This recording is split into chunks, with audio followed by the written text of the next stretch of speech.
Okay, everybody. So this was not announced at all. This was just because I was hanging out on DJs in the Mix, which was great and awesome as always.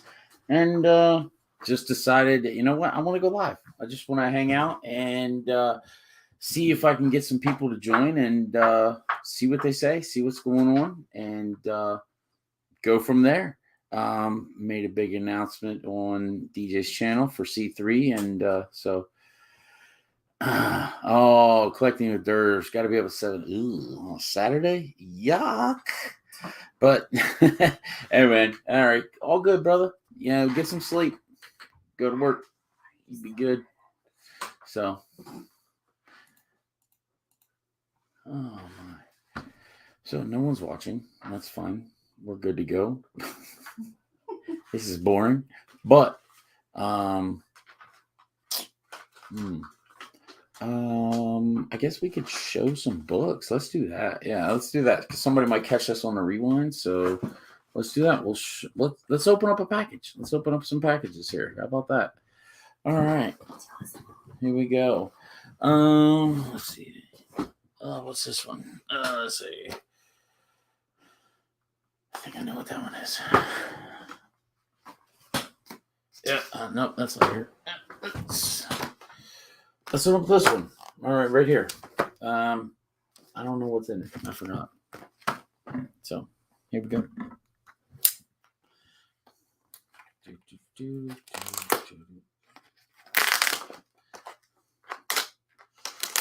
Whenever I get a knife, I'm like, fire, fire, fire. Just rip it, I have been drinking. Let's just be real. I've been drinking. All right, so all right, good packing job, E. Nelson. I think this is from an eBay or Instagram claim. I think he had like one book that I really, really wanted and at a stupid price. And so I was like, hey, I got to get that. And then there was like one or two other. I was like, I'm going to throw it in there. So let's see what we got here. Until somebody else comes on, this is just what we're going to get.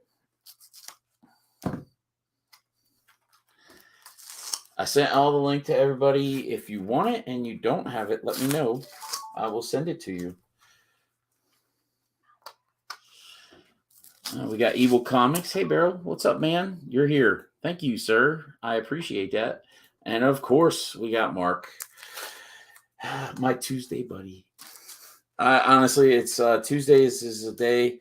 Tuesday mornings, and you get up and you're like, work sucks. But I was like, I get to go to the comic shop, hang out with Mark today. We hang out every Tuesday at the comic shop for about 30 minutes to an hour. Life happens, and you got some stuff to do. So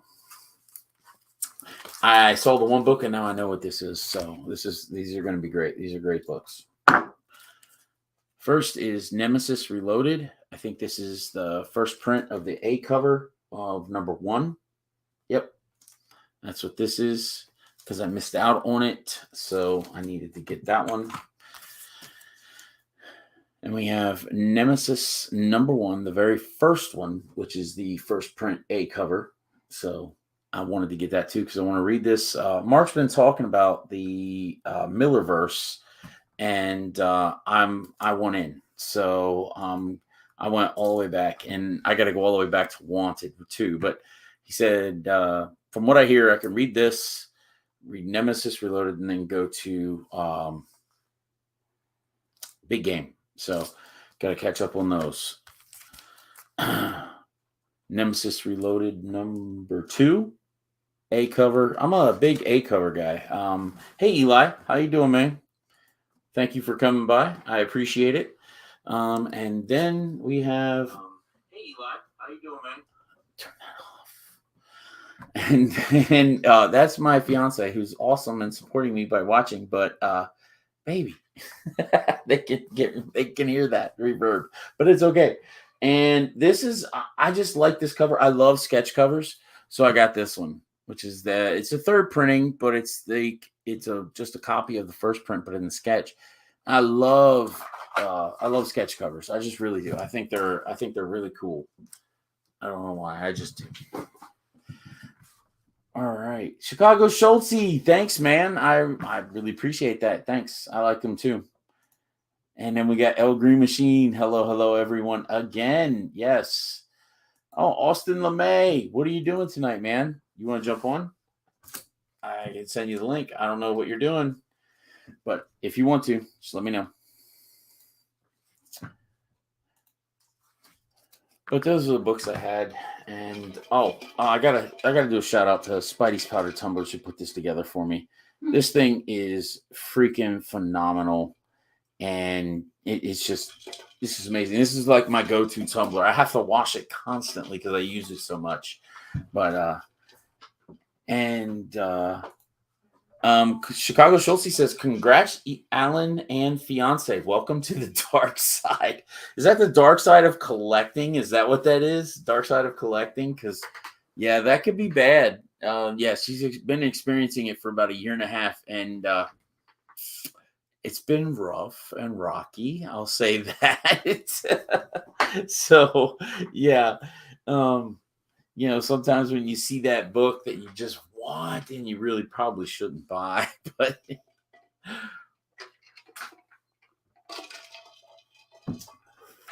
I would love to hear what is y'all's drink of choice? I have recently switched to Crown because I was always a Jack guy and always drank Jack and Coke, but Jack, the price keeps going up, and it's like the price difference between Jack and Crown is just not that much, and Crown tastes so much better. Your logo does look dope on that black background, baby.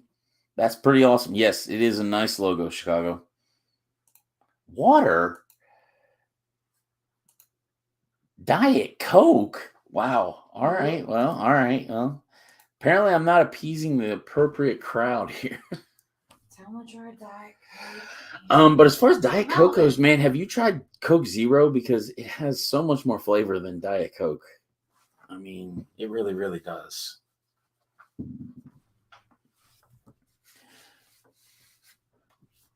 You guys are watching. I don't know what else. I'm just went to live just because I was hoping somebody would jump on and pop them up here and we could have a conversation. But I smoke. I don't drink. Okay. All right. That's fair. That's fair. That's a good man. That's a good man. You got one vice, not four. There you go. Jack Neat. And let's see. Coke Zero and Diet. Oh, okay. Okay. Champion Devil's Coke. I've been on a rye kick. Boulier, also going through Old Forester. I've never had any of those. I got to try those out, Chicago. I will check those out. Old Forester bourbons. Okay. Congratulations, man. Been 5 years, no drinking. Congrats, bro. I went about a year. So I went about a year just because. And there's not really any reason behind it, but I went about a year. I went about a year with no drinking. I just was like, yeah, I'm gonna do this. So yeah, that's it. Oh yeah, you are out there. He's heading to dinner.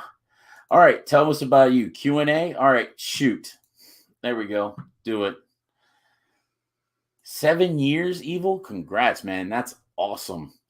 Because let's be real, the peer pressure doesn't stop after high school. Let's just be real. In college, like people still will offer you drinks and so on and so forth. It takes a while for that to wear off with age, as far as trying to get other people to like drink. You're like, oh, I want to buy a shot. I'll buy a shot. You want a shot? Yeah, something like that.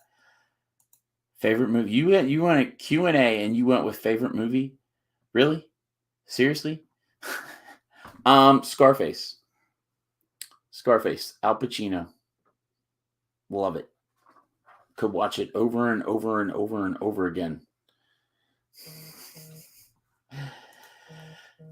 He says, yep. But yeah, Scarface, Al Pacino, all day.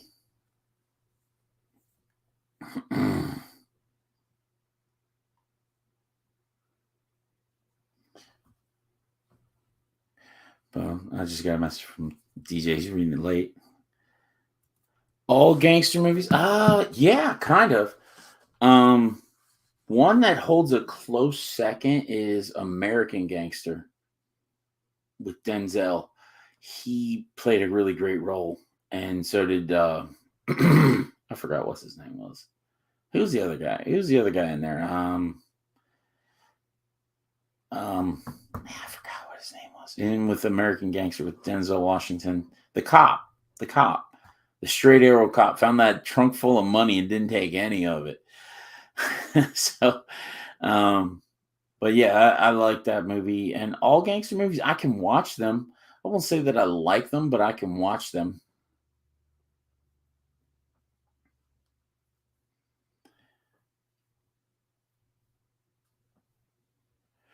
3 to 4 drinks a week, slam, and now I'm a sipper. Yeah, I don't slam my drinks. I just, Herbie the Love Bug. There we go. Depp? What movie was Johnny? No, it wasn't Johnny Depp. No, it was, I'm going to look it up now. I mean, I'm just going to look it up.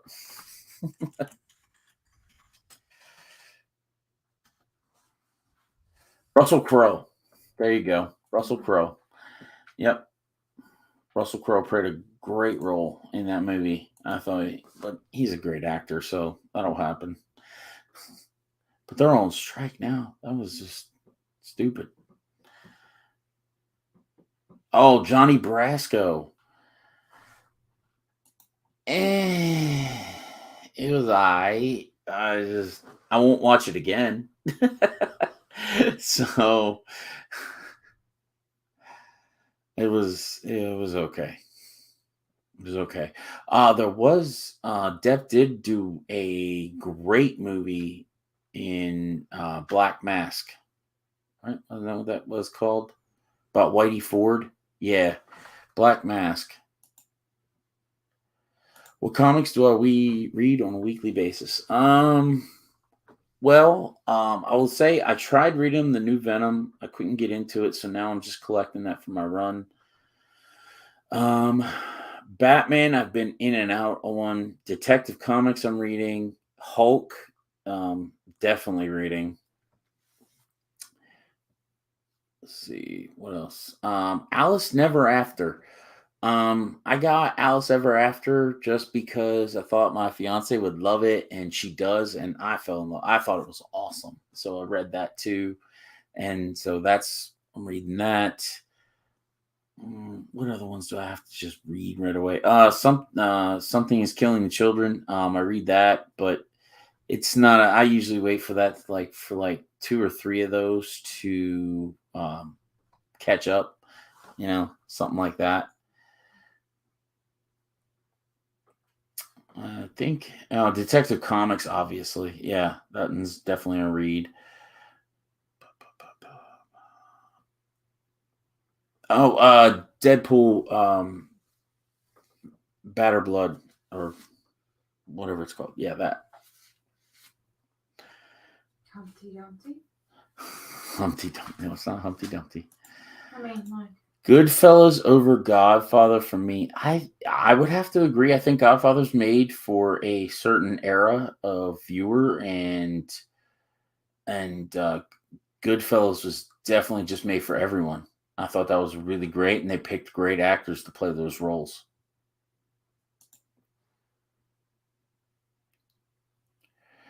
Yes, and now they have a new series called Alice Never After, and so it's actually started off pretty weird and pretty cool. Fiance's just reading number 2 right now, actually. It's been a busy 2 weeks. Yeah, it's been busy 2 weeks, but I read the first one already, and so I read the first. She read the first one first, spoiled a little bit, not a lot, and then I read it, and then I read number 2 before she did. So.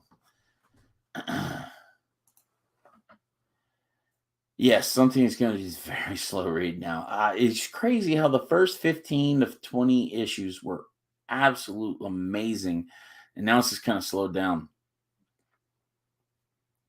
The thing I don't like about some of those series is they pick up so much steam in the beginning, and they're so popular and so awesome, and then they kind of just die down. But Mark has been reading. Mark has been reading Something Is Killing Trinity through trade paperback from the beginning. He said it's only good through trade. So, okay, came back to say, of course, man. Hey, have a good night, and I hope work goes okay for you. Great things. Pokehead Joe, what's up, brother? If you want to jump on, let me know. I'll send you the link.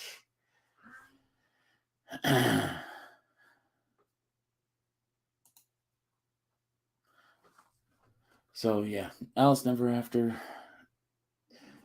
What is everybody collecting? I've been collecting been focusing on some more Crane and Scotty Young more than John Jang like I used to, that's for sure. But I've just been hitting some keys up too.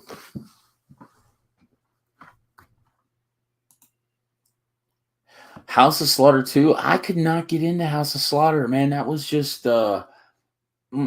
just couldn't do it. I didn't think it was good enough.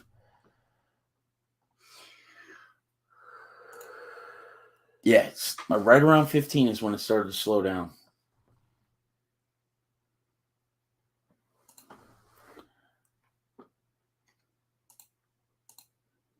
Merca.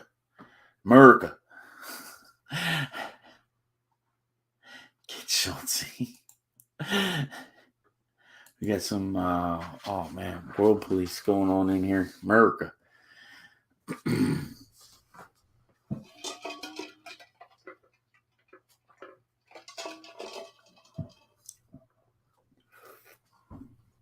Make it past the first 5, Evil.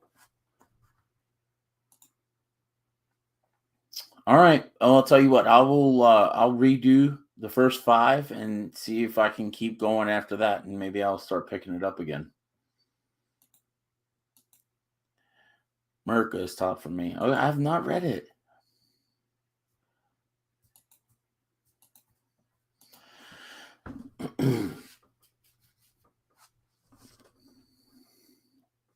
So, man, it's hot in this damn house. I don't know if that's the alcohol or if it's actually hot in here. It's probably like 75, so it's probably not that hot. It's just. All right, she's gonna check it in a minute. Not something more than that. I have more than half a book to read. This one's a little long. It is. It's just stupidness now. Stupidness.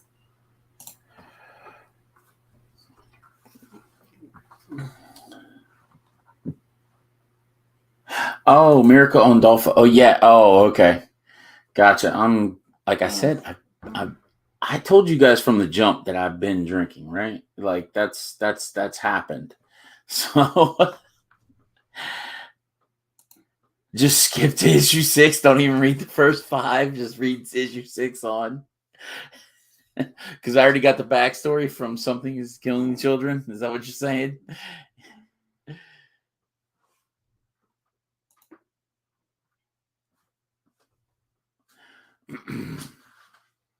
Evil, if you want to jump on, man, I can send you the link and you can just jump in here and it'll be easier than typing. First name that used to be my name, Evil Jack. It's cool. Anyway.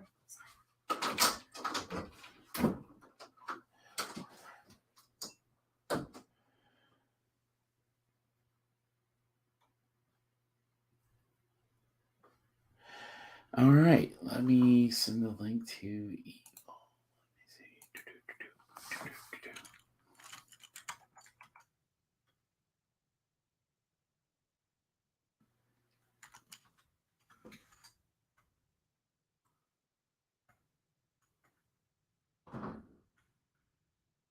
Ooh, Mike, are you in any of the chats I'm in? Come on, where are you at?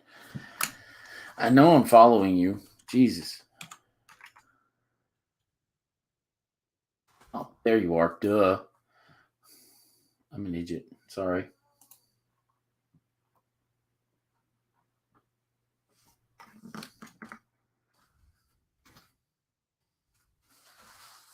There. Sent to you. That's right. I remember messaging you about the giveaway one you won. The giveaway, yes. All right, send it to you, Mike. It's in IG. So, gotta be happy with Debo's performance. Also, yeah, he did. He did awesome. Um, yeah, when he went down and they had to call timeout, I was like, oh no, not again, no. And I don't have him this year on any kind of league, but man, he is just. I mean, the thing is the way he plays, and his name is Debo. It's just awesome, just straight up awesome. Push the door open. Oh, she's in the window. I'm waving. Let's see.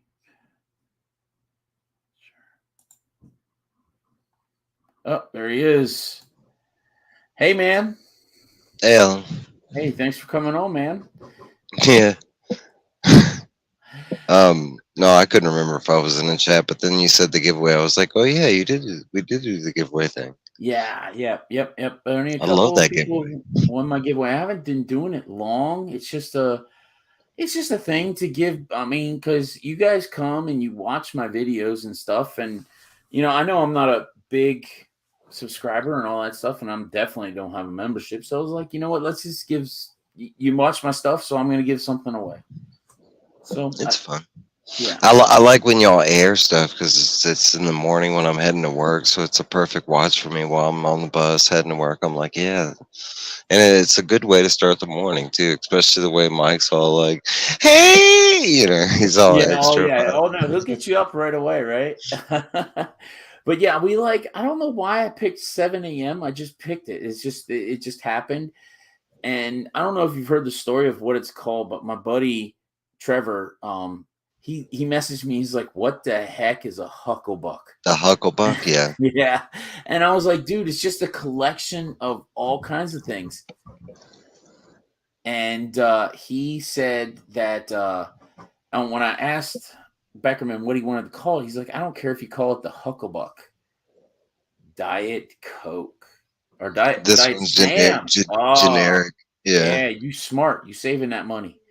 Yeah, like 50 cents. No, I do like no, it's like shit nowadays because my brother drinks nothing but real Coke, so I want to say he spends like $8 a 12-pack, and It's mine's about like $8 a 12-pack. I wait for yeah, them to go on sale.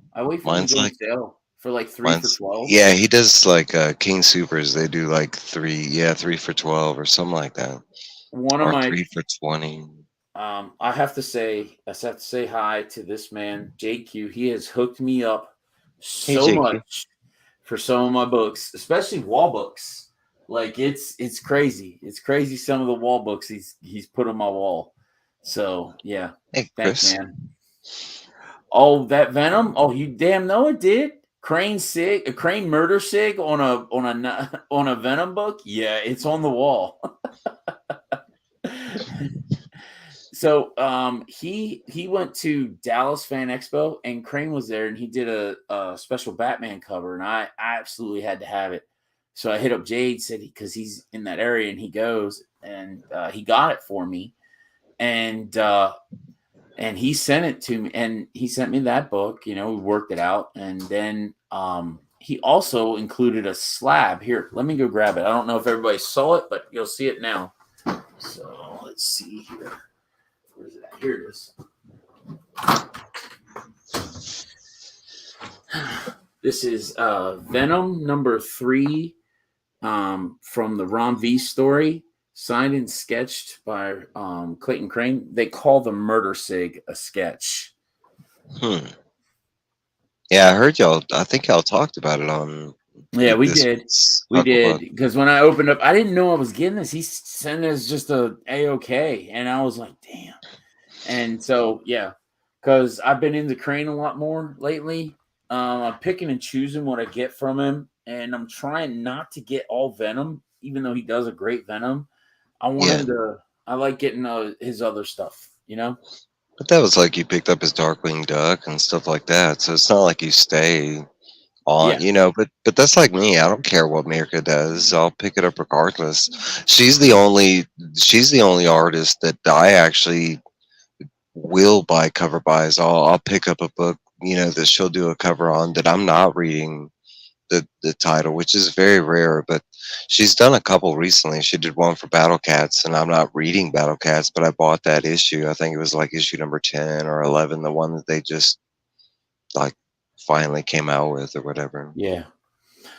I mean, I think we all have to have our artists there, and I'm trying to. I mean, because originally it was just John Jang, and then there's Mark. Jang Hello, sir. Jang Welcome. Gang. Jang Gang. Hey. So I was doing just John Jang because Mark turned me on to John Gang. John Jang. Here you go. Mark turned you on. Proceed. Yeah. And it's just I've been looking at more of Scotty Young's, and I've gotten into his, some of his covers. Some of them I think are just ridiculous, but some of them I really love. And Clayton Crane, well, I mean, he was so good. He got a month. I mean, come on, seriously. And Scotty. I got that joke from Mark. Scotty's one of those artists. It's like I wish he would do his realistic stuff a lot more. Like I know he's making money doing the chibi stuff that he's doing, and I love that. But at the same time, like the art that we got and like the some of his adult titles, I kind of like that more. Oh, the Me You Love in the Dark, that was amazing. That was an amazing short story. I Hate Fairy Tale. What is it? I Hate Fairyland. Or Fuck Fairyland, whatever you want to say. Yeah, got a mouth on you. Right. He's been drinking. He said that. Oh, okay. Like twice. He's like, I'm sorry. I do what I want. Right. I'm 31 years old and I could do whatever I want. Like Durst. Just drank water. I was 31 years a long time ago. Yeah, a long time ago. I think all of us. So, Mark, how you been, sir? I'm good. You good? Mm-hmm. I picked up the C3 exclusive. Of course, I knew I would, so I picked that up. Buy a few of them. I just need one. Yeah, buy a few of them. Combined shipping, save you a couple bucks. Throw them in your little monthly giveaway. They're great as stocking stuffers. Stocking stuffers. They don't fit right around the corner, dude. The thing is, hey J-Med, you can't give comics as gifts. I tried that; it doesn't work. False. It works. I gave gifts on Batman Day. Like I literally gave some people some Batman comics, and it wasn't the freebie stuff. Yeah, there's nothing about a comic book that stops you from handing it to someone and saying, "Here you go." Right. You're right, but them enjoying it is especially if there's a gift card and hanging out. That's on them, Alan. Okay, I'll keep that in mind. So you're saying that for my anniversary, I should give her a comic book? Look, absolutely. Maybe put like a $20 bill in the middle of it or something. Right. You know what I mean? A wine gift card. That way, if she actually reads it, she'll get the real gift. No, or you explain that she could just sell that comic that you get her, and she can flip that shit. Sell it to you. Right. Buy something you want, and then you pay a little extra for it, so she makes a little extra. And you see, it's a win-win. Yeah. She gets cash. You get the book you want. Yeah, I think I'm just not going to do that, though. I think I'm going to go another route.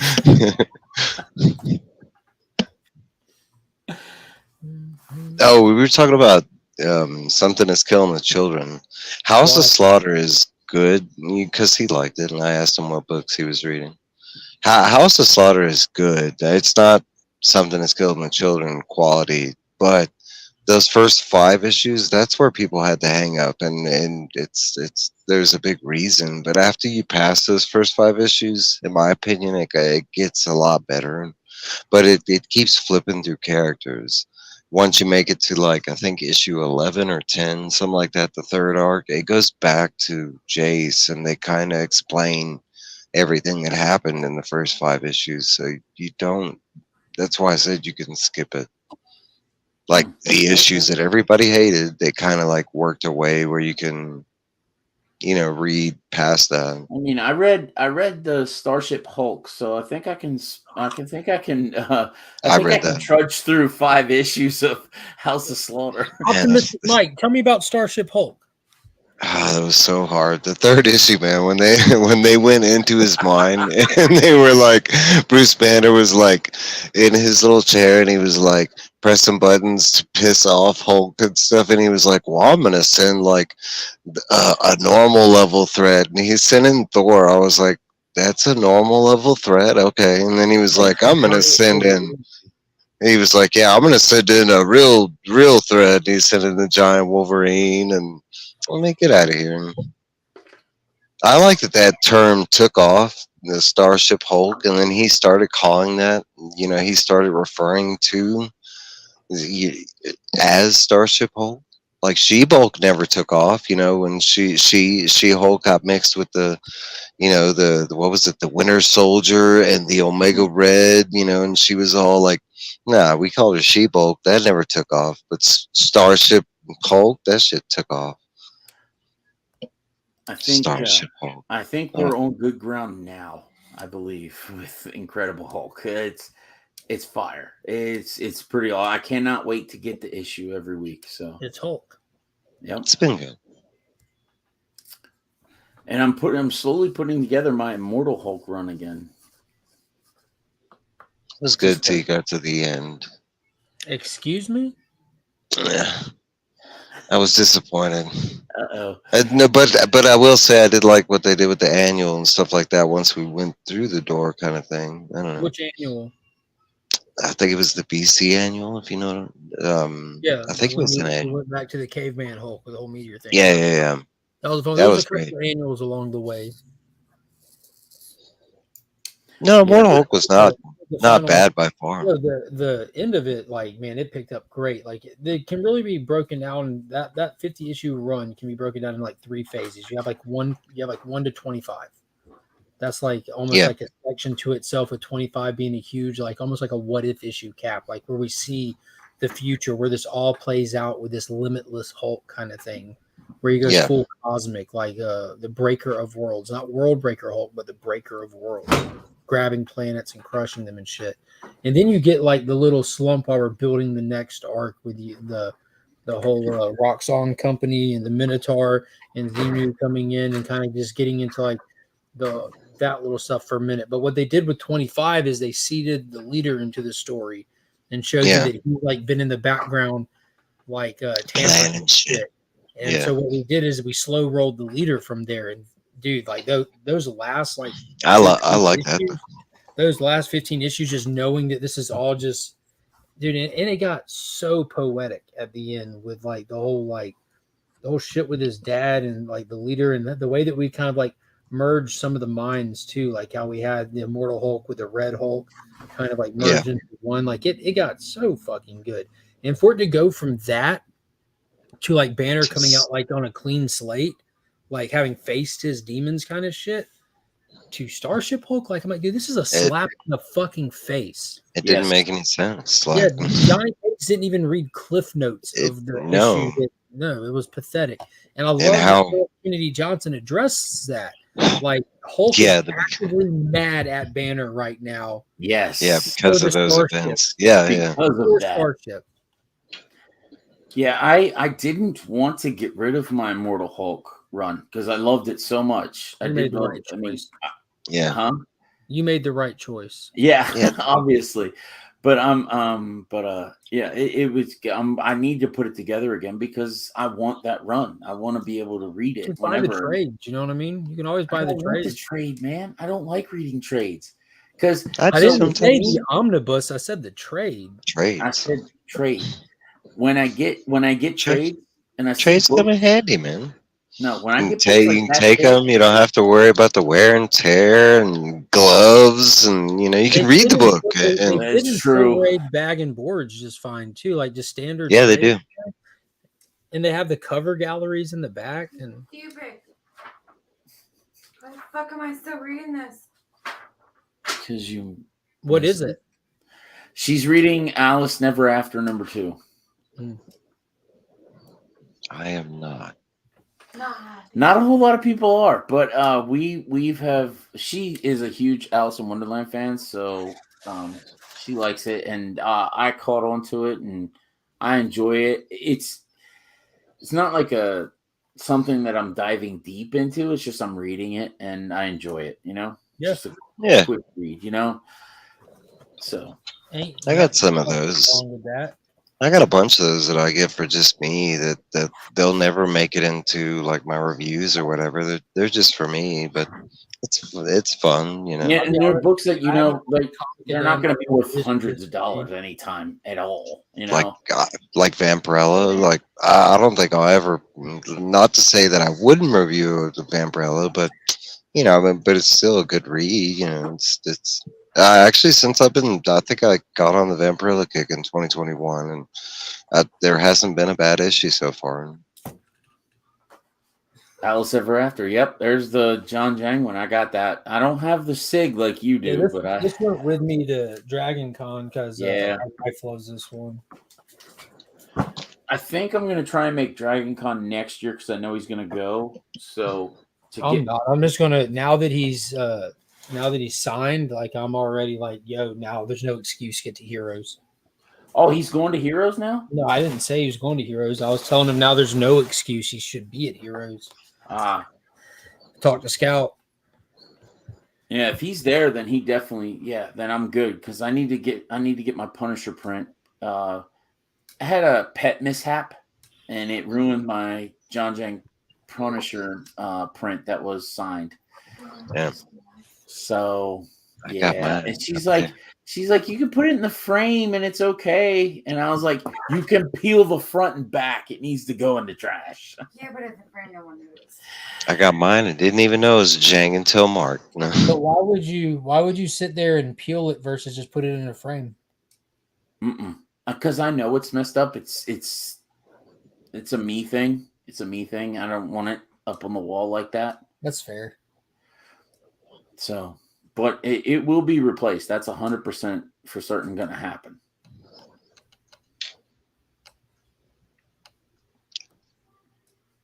Oh, look at the kitty. It's like You got to come over here and get on camera to see. it's like chewing gum. He's always there, but he's not there. Mike. What? I said, nice pussy, Mike. That's Okay. That is a nice pussy.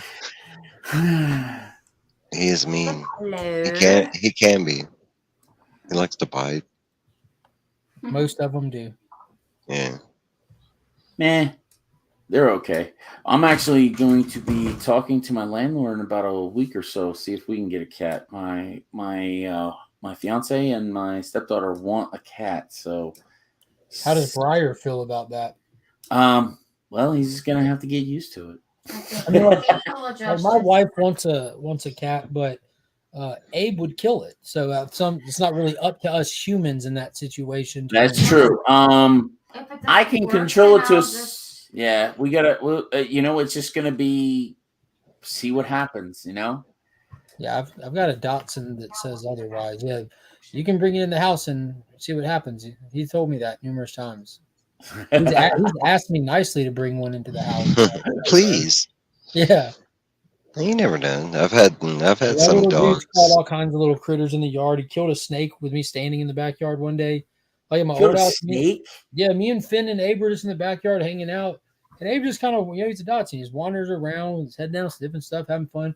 And me and Finn are just chilling. And Abe comes flying past us from across the yard. And he just hits the patio and just pops the snake, shakes it in the air, drops it, and just That's goes a good right thing. back to walking around No, that sniffing was and a stuff. dog. He saw it from across the yard somehow, even being a short dude. It Damn. was just a little garter That's a snake, good dog, too. but it didn't last long in that yard. Wow. Yeah, Briar does that with insects and little snakes as well. He's killed one little snake. Reptiles. He loves them. Oh yeah, he loves frogs and toads. Yeah, he'll love a cat then. Well, We'll see what we'll happens. see what happens. He's going to, in all sincerity, he'll probably go up trying to sniff it out like a dog does. He's going to get slapped in the face a couple times and then leave it alone. Yep. Yeah, that's what I'm hoping for. That's what we're hoping. We're hoping that happens, and then they just stay in their separate parts. Yeah. Animals act a lot differently when they're like free to actually mingle than they do when they know they're on a leash with the owner. They act like kind of like the whole like law of the fence. Like when you have two dogs like at a fence going at it. If you could just remove that fence out of nowhere, they're just walking in a circle sniffing each other, not giving a shit. Yeah. They're Yep. real tough for I'm the thinking fence. that might help RB because Barbara The territory. Dale, what's up, man? Thanks for Mickey. coming in. If you want to join, just let me know. Hey Dale. Hey, Dale. Hey Dale. Oh, Dale, your your winnings just went out. I'm sorry it was so late. I really do apologize, but it's just been pretty busy around here. Dale's been messaging me. He's like, "Yo, what's up with Alan?" I'm like, "Dude, I Where the can't." fuck No, he hasn't. is Shut that up. man? Shut up, Mark. I'm like, is this dude legit? I'm like, he's too legit. This Alan is, got one you quick. know what, Mike? Let me know if you tell me if this is a true friend. All right, we're at RLCS. RLCS has an artist there, right? ABX. All right, ABX. Yes, he has an artist there, and he's selling original art. And me and the artist come to an agreement on a price for a piece of original art, and Okay.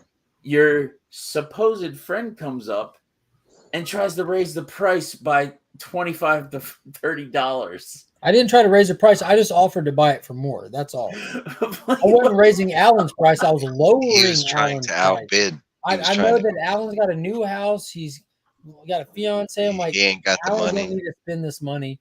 I'm going to save that money. I for don't need to myself. spend this money. They're eating I was peanut trying to butter save and jelly myself over there. money. Now let me ask you this: you have a friend that knows who your all-time favorite hero is, and he runs over to the table and buys the only original art with that character on it. Look, just because he's not, it's not like he's not one of my favorites. And I didn't know that was the only original art from him. Crickets. Sounds like he's doing good things. Yeah. I don't know. You're not winning the case, Alan. Hey man, it was an awesome original art piece, and I was just there first. And Yeah, I give it to Alan. He was there first. I mean, it says first. no, he was in the shop first. I He was was just like there. three. fucked He was up. like 3 feet in front of me. Yeah, I literally walked in the shop before the artist did. Like, he's like, "Are you?" He saw me. There was like Paul. I'm like, "I'm not Paul." He's like, "Okay," and he walked back to his car, and Paul came and opened the door for me. I'm like, "Yo, was that the artist, dude? He's wearing a beanie in the summertime in Georgia. He's got to be an artist, right?" And he was. It was him. He was a fantastic artist, though. He was really good. You know, Mark. See, what would have helped this situation if you Probably said, nothing. "Hey, Alan, can I talk to you for a second? Like, That's I not really, how it really, really, really want that." No, I really didn't want to spend that money like that. I got those. Man, Okay. I gotta find them now too. I don't know where I put them. I bought 2 pieces, one for myself and one to put in the Legion League this month. I don't even know where I put them now. So, Mark, on that call, you know that stuff I bought for Beckerman? No. Yeah, you do. Anyway, I had it on my bike today, packaged, right? And it was strapped to my bike. Well, apparently I didn't strap it down enough because it flew off my bike by the time I got to work. You lost a And little art piece? I thought it was gone. And then all of a sudden at the end of the day, my coworker comes up and he's like, "Hey, you need this." And he gives me this. I open up the envelope and it's the actual stuff.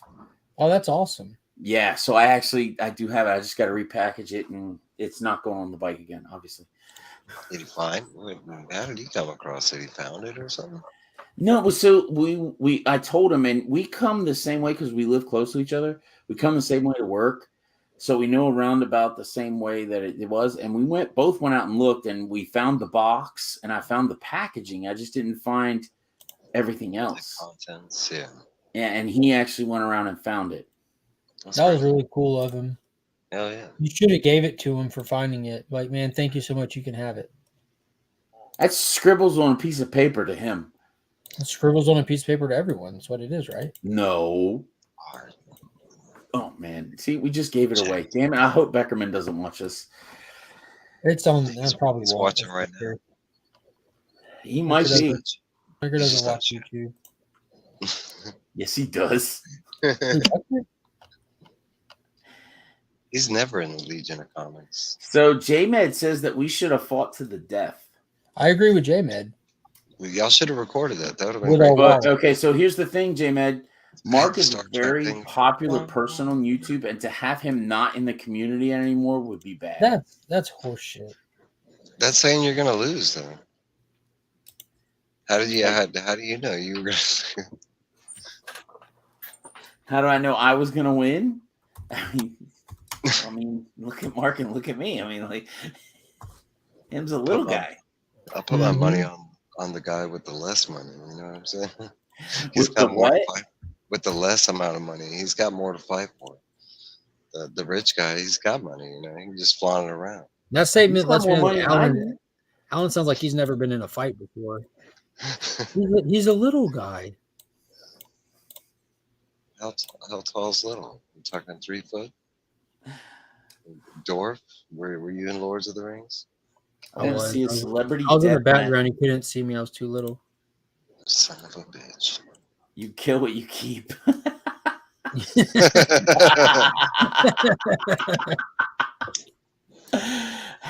That's the law of the LCS handbook. Oh God, I agree. I'm never gonna get any books from Paul anymore. Mark's just gonna go in there. Got it. Mine.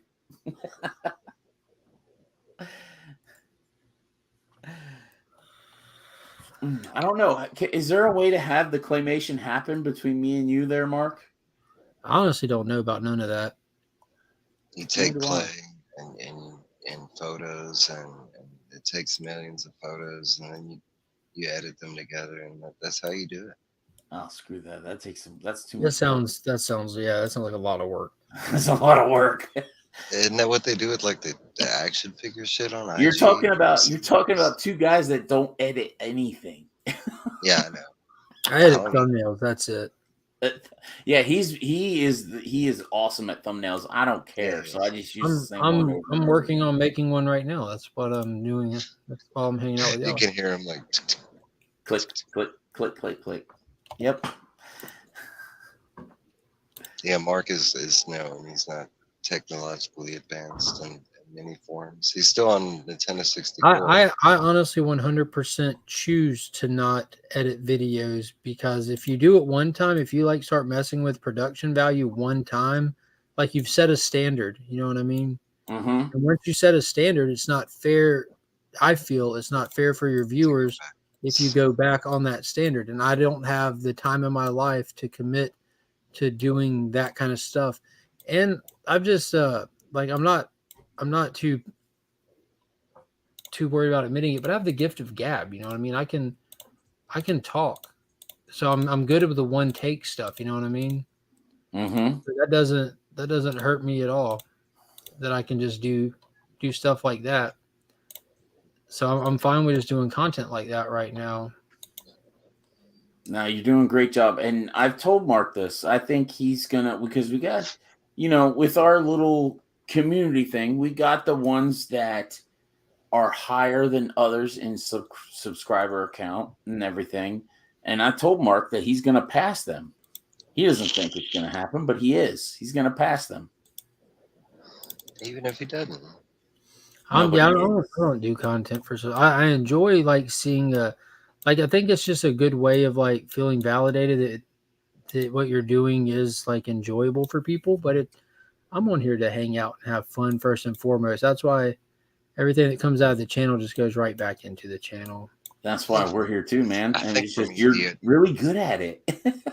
I think for me, the subscriber thing and the count and all that, it only applies to people that aren't in the community. When I talk to people outside the comic book community, like, oh yeah, I have a YouTube channel, and the first question is, oh yeah, how many subs, how many follows, Yeah. That's about the only time I ever, like, within the community. Yeah, I don't care. Like, I don't sit there and look at somebody's channel and they're like, no, I can't associate with them because they're only at 100 subs, or like, screw that. Like, if they're willing to talk or or be associated with us, then that makes them a part of my community. Kind of. Me personally, I don't. I just do this. I've been doing this from day one. I did this for fun. This is just to be for fun for me. That's it. Just talk about our little thing, because I really don't have outside of this. I have like not a whole lot of people to talk about Yeah, that's where the start of this was for me as well. Just having a place to go and talk to people about comics. Same here. I started out just in chats kind of thing, and just That's a where I couple of started. chats, and it annoyed the hell out of me because you have so much more you want to say and a level of participation that is just non-existent from the Hey, comment Shut up. section. What's up, man? I agree. It's limited, and then you want to be a part of the conversation just as much,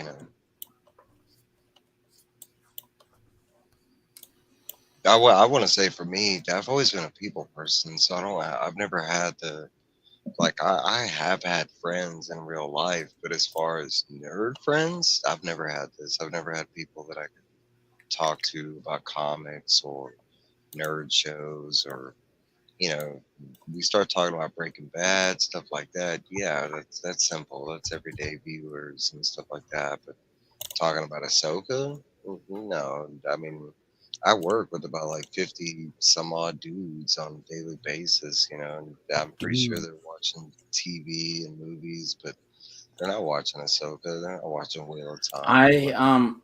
I'm not a fan of the episode a week. I like to Yeah. binge. Yeah, me too. So I'm just waiting. Hey, Cliff is here. All right. That's what. Hey, Cliff. Hey, That's Cliff. one of my biggest How you doing, drawbacks. man? And one of many drawbacks from Disney Plus, but man, Cliff, you're on live. Hey, I had Yeah. to tab back over. I didn't know if he was just in the comment section or if he was on the stream. I had to tab over and see. No, it's so funny, but I got that massive echo, and I'm like, I am here. I'm like, what do I have open? Yeah, I hate that when you're going from chat and then you all of a sudden get the invite and you're in and you're like, oh wait, it's echoing. Oh crap, that's me. Well, the thing is like I didn't even mean to do that. All I did was I opened YouTube to make sure you were still live, right? And then I went over to hit the link. And then like YouTube started playing on its own. I was like, oh shit, did I do that thing where I let it play on its own? Yeah, oh, I hate that. But Viking, hi. Hey man, how you doing? Good. So Mike, I'm always sad when you're like, oh, I have no like geek nerd friends in real life. And I'm like, I have them. You have them? Okay. Hey, there's nothing wrong with that. I mean, no, but well, listen, it's like really a weird thing for me because like I have to talk to adults, right? In my job, I have to talk to my clients about like bettering their mental health, right? And one thing is like you meet people who you share common interests with, right? And I'm like, it's so hard. And I'm like, and all I think is like, shit, I just kept hanging out at the comic book store every comic book Wednesday until it just started happening. Yeah, I've had the opposite story. I've had something closer to like Revenge of the Nerds growing up, like where I've caught, not only been bullied for reading comics but I grew up in a lot harsher areas. So I had all that crap too. It was terrible. And now half those people who live that with me, we do the Council of Comics together. I love terrorizing Sam. I'm like, Sam, when we were in junior high school, he's like, I don't remember that. I was like, that's because you were on the football team, so you were immune to this crap. And he's like, but I'm not that guy. I'm like, no, you weren't that guy, but you were on the football team. So therefore, your status automatically. You know what's crazy is I wasn't Mark, picked what are on. you using? I wasn't picked on in any of my schools, elementary, middle, or high school. I even would say like I'm embarrassed at how much I could have been a bully to some of my friends even that I hung out with. But I was wearing comic shirts and bringing my toys to school when I was little and wearing comic shirts even into high school. And I remember like vividly in 9th grade, I was sitting in graphic arts class or photography, one of the two. I had both of those electives with the same teacher, but I was sitting in that class reading The Long Halloween trade paperback for like who knows how many time. And I just happened to have a Batman shirt on that day. And this girl, because that elective's like it was all grades in there, like just whoever's taking the class. This girl that was an upperclassman was like, oh, look at you sitting there reading a Batman book with your Batman shirt on. Isn't that cute? I'm like, yeah. Yeah, it is. Like I legitimately thought she was stupid. You know what I mean? And that's how I carried myself. Like I was unpick-onable about liking my nerd culture shit because I grew up with it. I didn't think it was cool. I knew it was cool. You know what I'm saying? Like that was my mentality, and it wasn't even like I had to think about that. Like I'm like, yeah, fuck it is. It's Batman. Like dumb bitch. You know what I mean? Like that's literally how I treated the situation. My like, of course, everybody loved Batman, so Batman was like a safe bet. But like the worst thing that I could have ever done was I had the Dungeons and Dragons Player's Handbook in my backpack one day. Oh, yeah, you're Biggest mistake of, well, I was always a big dude, so it was never like epically terrible. But like the shit people said to me that day, I was like, oh my God. I was like, I Yeah. cannot believe the ignorance. Daymers. When Magic doing, man? first started, I took a bunch of shit from Magic. But trading card like games and stuff like that, I could get people into. Like it was mainly like comics and stuff. But I was like Mark. I wore like, you know, I even have like a picture still to this day. It was like a school portrait picture, and I wore like a handmade shirt that my mom did. It just has like a Ninja Turtle head in the top right corner that she had painted on there for me. No, I wore that shit with pride. So I wasn't really a huge nerd in high school because I played football and I worked, and that was about it. That was my life right there. I worked and I played football. That was my life. And you know, I had comic books, but then I stopped, and then I started up a couple years ago, right before I started the channel. So yeah, I didn't really have to deal with a whole lot of that, but I was picked on. I guess they thought I was a nerd just because I was smart, but still, I mean, yeah, those people are still in my hometown, in my little hometown that has one stoplight. They're still there. So I am pleased. My last high school reunion, right? It was really funny. It was like it was the main event, right? And then like we kind of turned into a 2-day thing. But the main event, we were like, oh my God, like we came here and we didn't all turn into assholes. Like that's so great. And So much. so the dude who was like half in charge of it that year, right?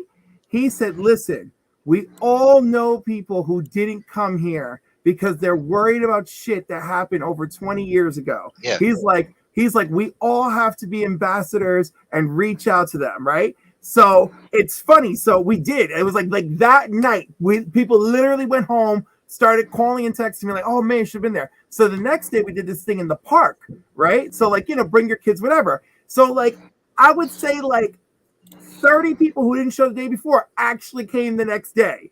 And one of the girls who I was very friendly with in high school, she was like, look, she's like, you know, my boyfriend died senior year, and like I just didn't want people to like I'm removed from that, and I didn't want to like have to relive that and stuff, right? And she goes, in the meantime, it's like the last thing that anybody asked me about, you know. It's like even she like experienced firsthand that like I built it up to be something, and now I'm here. All the kids are playing together. I'm having a nice time. I mean, I still have people I don't get along with from that period, but it was refreshing that like most of us were like, okay, we are better than that. we're better than all that BS we had when we were teenagers. So in 2 years, I'll have my 25th anniversary of high school graduation at, and I have yet to be at one of them. You That's should go. I mean, like, you know, go have a drink, and if it's terrible, get out. I mean, that's why I did for our first one. I was like, if this is a shit show, I'm leaving. So You know? yeah, I guess I could do that.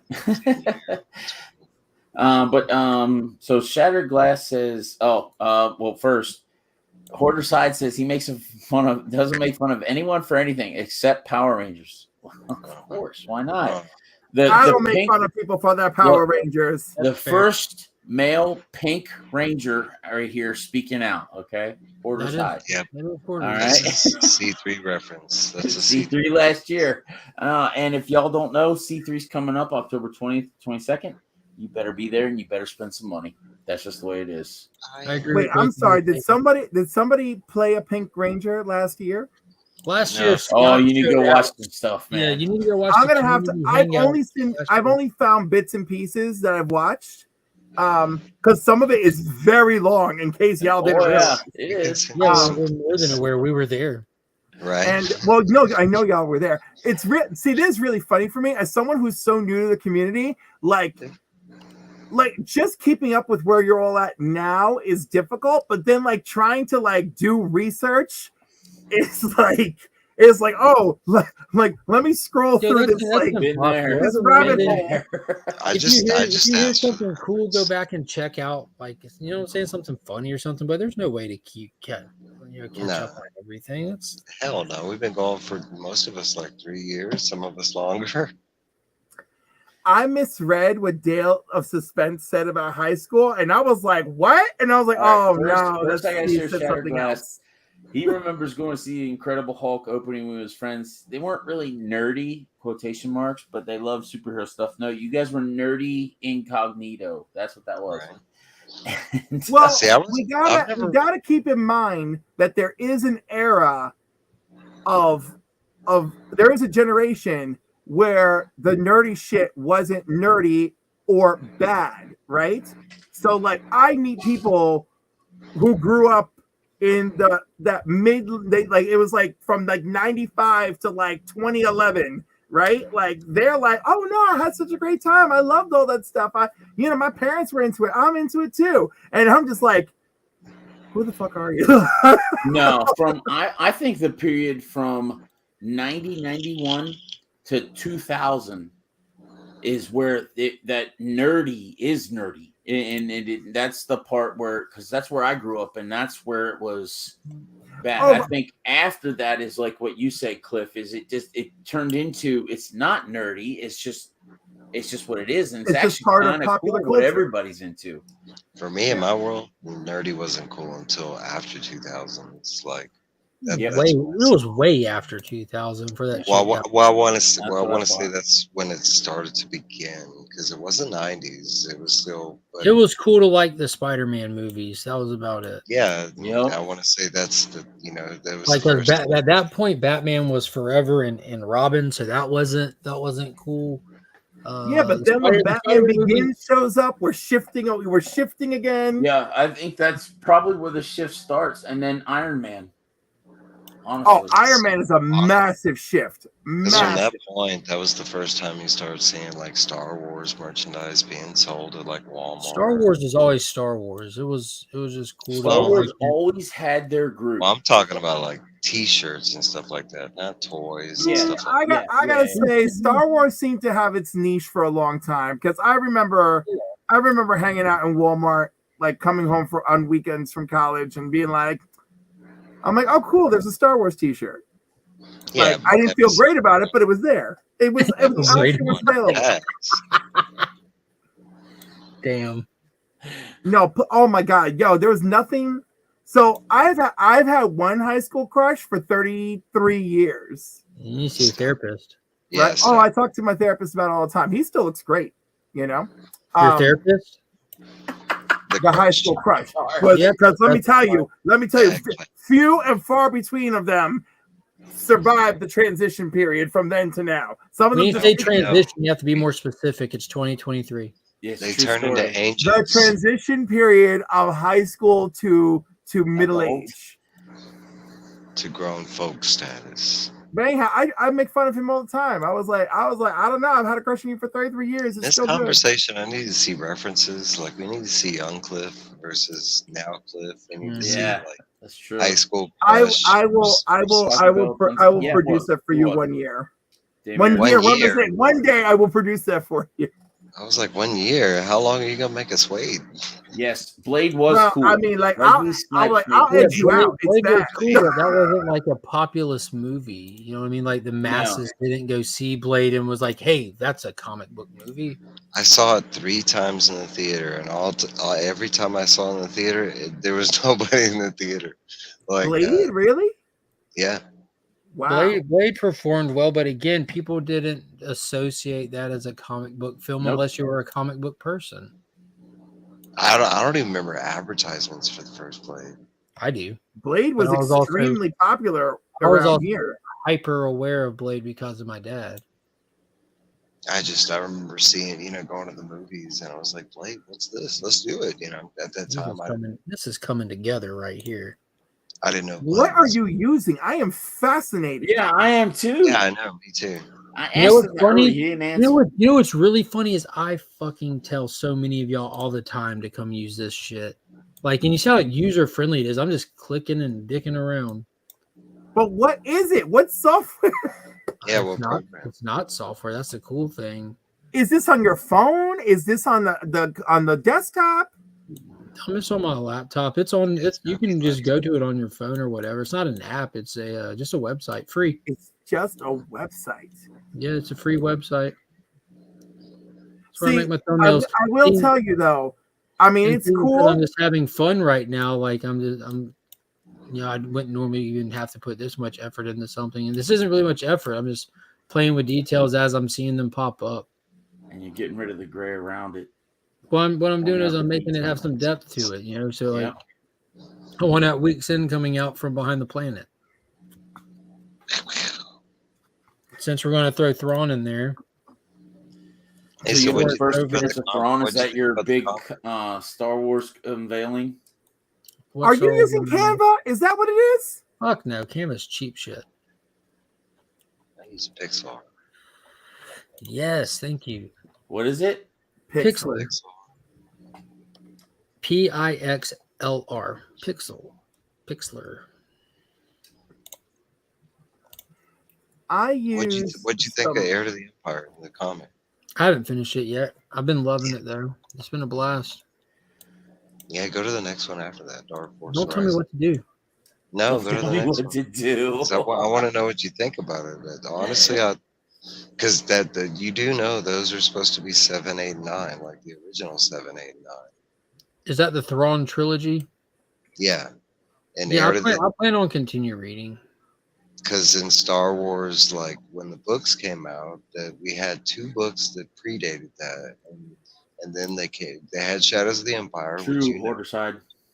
you played the game, but he came out with that book, and there was a book that came out before that. That was Splinters of the Mind's Eye, and that one was quickly like non-canon before Empire Strikes Back, because that was the one in the book. Leia and Luke were not brother and sister, and there was some sexy stuff going on in that book. I picked up let me open up my screen. Hold on, wait, let me see. Mike is I'm done. demanding as fuck. I'm done with that. I think that's a good thumbnail. We'll leave it at that. Save. So that other one I made, I saved it already, and so I made 2 thumbnails. Like they look great, you know. Yeah, That I did and finished, and yeah, I don't know when I'll use that first one I made, but the thumbnail's there and made. And what I do right now is I send them to my dad, and he just ignores them. But I send them there so I can see what they look like on a phone versus a laptop, because it'll be different, like the vibrancy of the colors and stuff, and how it looks on here versus there. But I send them to my dad on Instagram, so I have them just to be able to save on my phone real easily and share them, whatever. But they came out looking great. how do you do Yeah, they the? both did. How do you do So the was video? your first Star Wars the first appearance of Thrawn? Is that what you're talking No, about? that's I bought my first Star Wars black figure. Ah, okay. What figure? No, I bought I pre-ordered all the McFarlane Aquaman 2 figures, Yes. you know, because I stick with like the Saw movie that. figures for McFarlane, and that's it, guys. Like that's the final movie in the DCEU. So how long's the wait going to be before we get more stuff? Unless he pulls like a I don't want to call it a retro set, but something from the past. You know, they did leak already that the Batman and Robin set's supposed to be coming with a Build-A-Figure Arnold Schwarzenegger, Mr. Freeze, and I'll jump on that. But there's a figure that I'd seen in the store a bunch of times. I'm like, I really like that figure, and it kind of, I'm like, He I was like the hinting at- actor. He was hinting at Mask of the Phantasm. Me? Yeah, no, Todd was, in one of his live streams, he was talking about possibly doing a Mask of the Phantasm toy line. That would be cool. I would grab some of those for sure. But I think that like some of these Black Series, there's not really much that he can improve on with them. To be honest with you, they're just good. But I picked up Attack of the Clones, the set with the movie photo variants, which I was wanting. But more importantly, I grabbed this. It's the Star Wars. It's 8 issues for the Dark Horse put out. It's the original script that Lucas did, where it's nothing like what we ended up getting after writers and like transferring it to film came in. Lightsaber. Like Darth Vader's not Anakin Skywalker, and the Anakin character's name is Anakin Starkiller.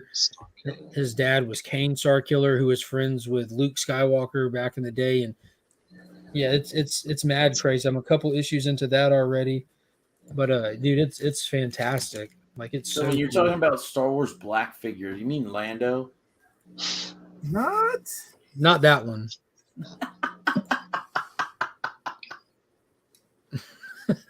Scott. That's a fucking savage.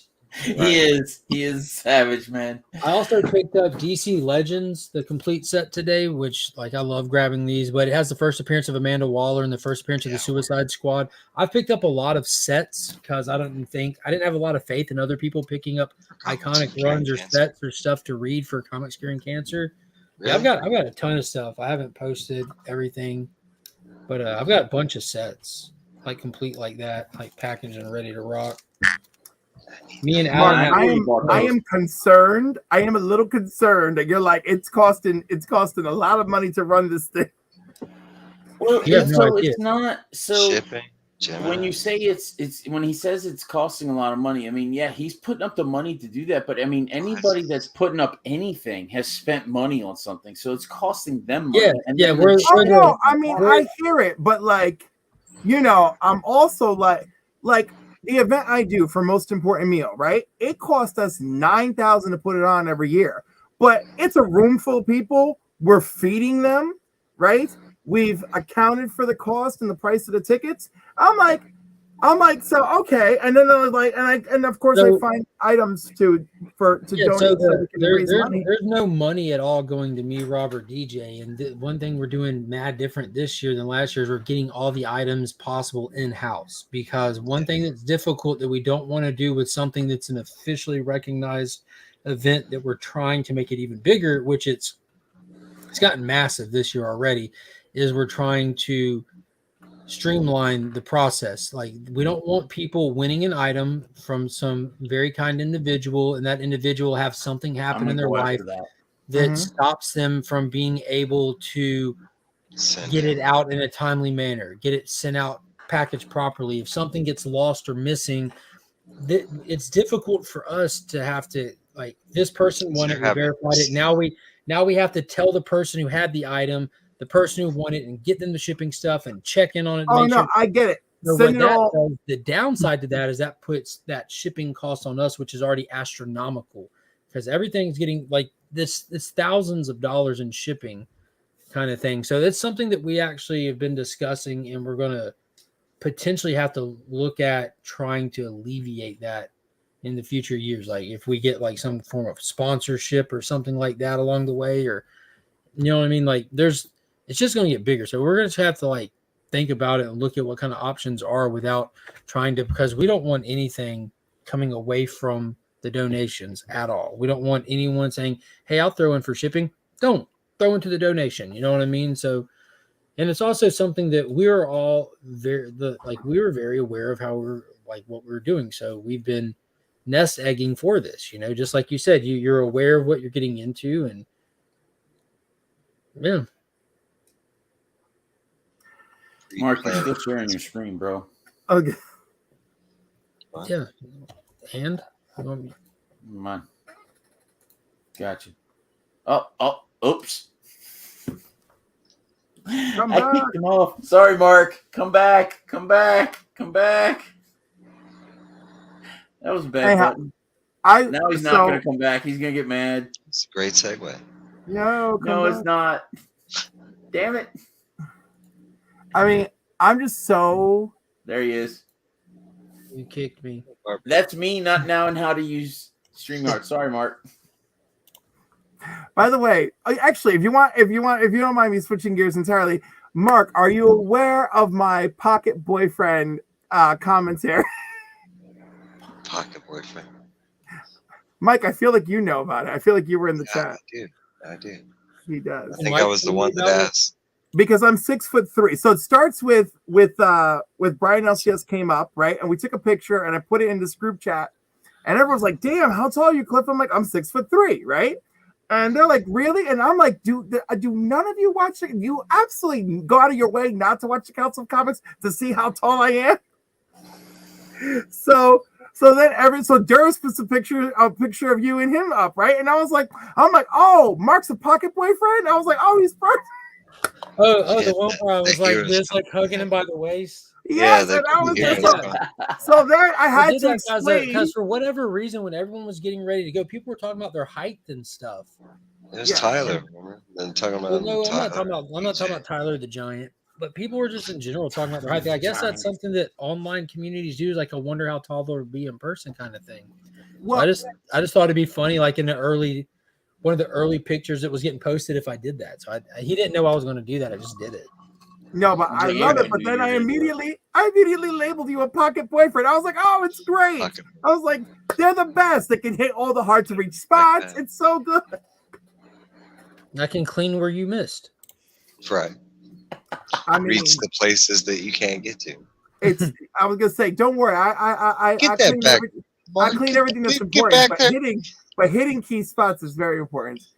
So what was my other one? It was backpack boyfriend. Backpack boyfriend. Those are my favorites. How many different boyfriends you got? What is You it, the got baby pocket, Bjorns? Apparently, he has a couple. I mean, pocket boyfriends, backpack. Well, no, boyfriends. because like What other kind so of my boyfriend? ex fiance was 6'6", right? God, And then my last ex boyfriend was climbing 5'9". mountains? And my mom is like, why are you dating short people? Like, what's wrong with you? Right? And I was like, they still have a lot to offer. and I was just like, If they're what? short enough, they can catch a check. Right. They can Catch catch a all lot the of things if change I'm that lucky. you try. Jesus. And now forget it. Now like I keep looking at guys in their early 30s. She's like, and why are you looking at younger? I was like, look, we're throwing age appropriate out the window. I was like, no one here is getting younger. And I was like, I need somebody who can keep up with all my crazy, and that's it. She goes, yeah, but younger people, they're not as smart. There's this. And I was like, oh, it's fine. That's fine. They just need to be cute and be able to pick me up off the floor.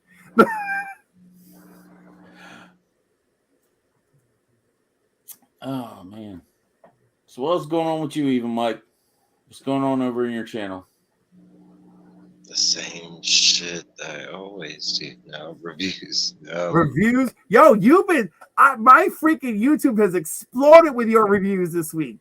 I'm trying to knock them out, and I still got like 9 to go. But there's a reason for it because I'm gonna be absent off of YouTube for just Saturday. But I do reviews every day, so like I'm trying to knock them out so I can have Gotcha. one day off. No, that's about it. Me and Trev, we do that Sunday night, hang out. But we've been doing. We're gonna do a Q&A, and not a Q&A. It's a surfer. He's a YouTuber. He put out like it's kind of like a Q&A. You just read questions and answer. But we're both gonna go through that list and read it. I was like, all right, I'll do that. Mark must not have to work this weekend. That's why he's up so late. Mm-hmm. Off this weekend. I took paid time off last weekend because this week is kind of a slower month, so everything's on schedule. I'm every other weekend, so I PTO'd my last work weekend. So this is like my third weekend in a row off, and I'm PTOing my next weekend and burning out my PTO. And just actually, so I have this theory, like exhaustion doesn't just always happen in one day. It builds up over just going and going and going. I'm like, what if I reverse that?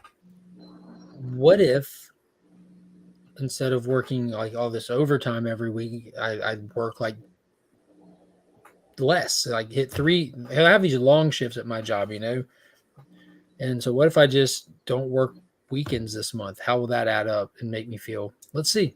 It's worth trying. And it True. also, I didn't think about it, but it opens me up to go to CanaCon next weekend, Alan. I won't be there. No. I'll bring a picture of you in my pocket. All right. I told That you. just I means have I a have got to a very- pocket that just means I have to Get take out it out of my wallet where it currently is and move it to my pocket. It's gonna be the next comic. Instead of Pocket Polly, it'll be Pocket Alan.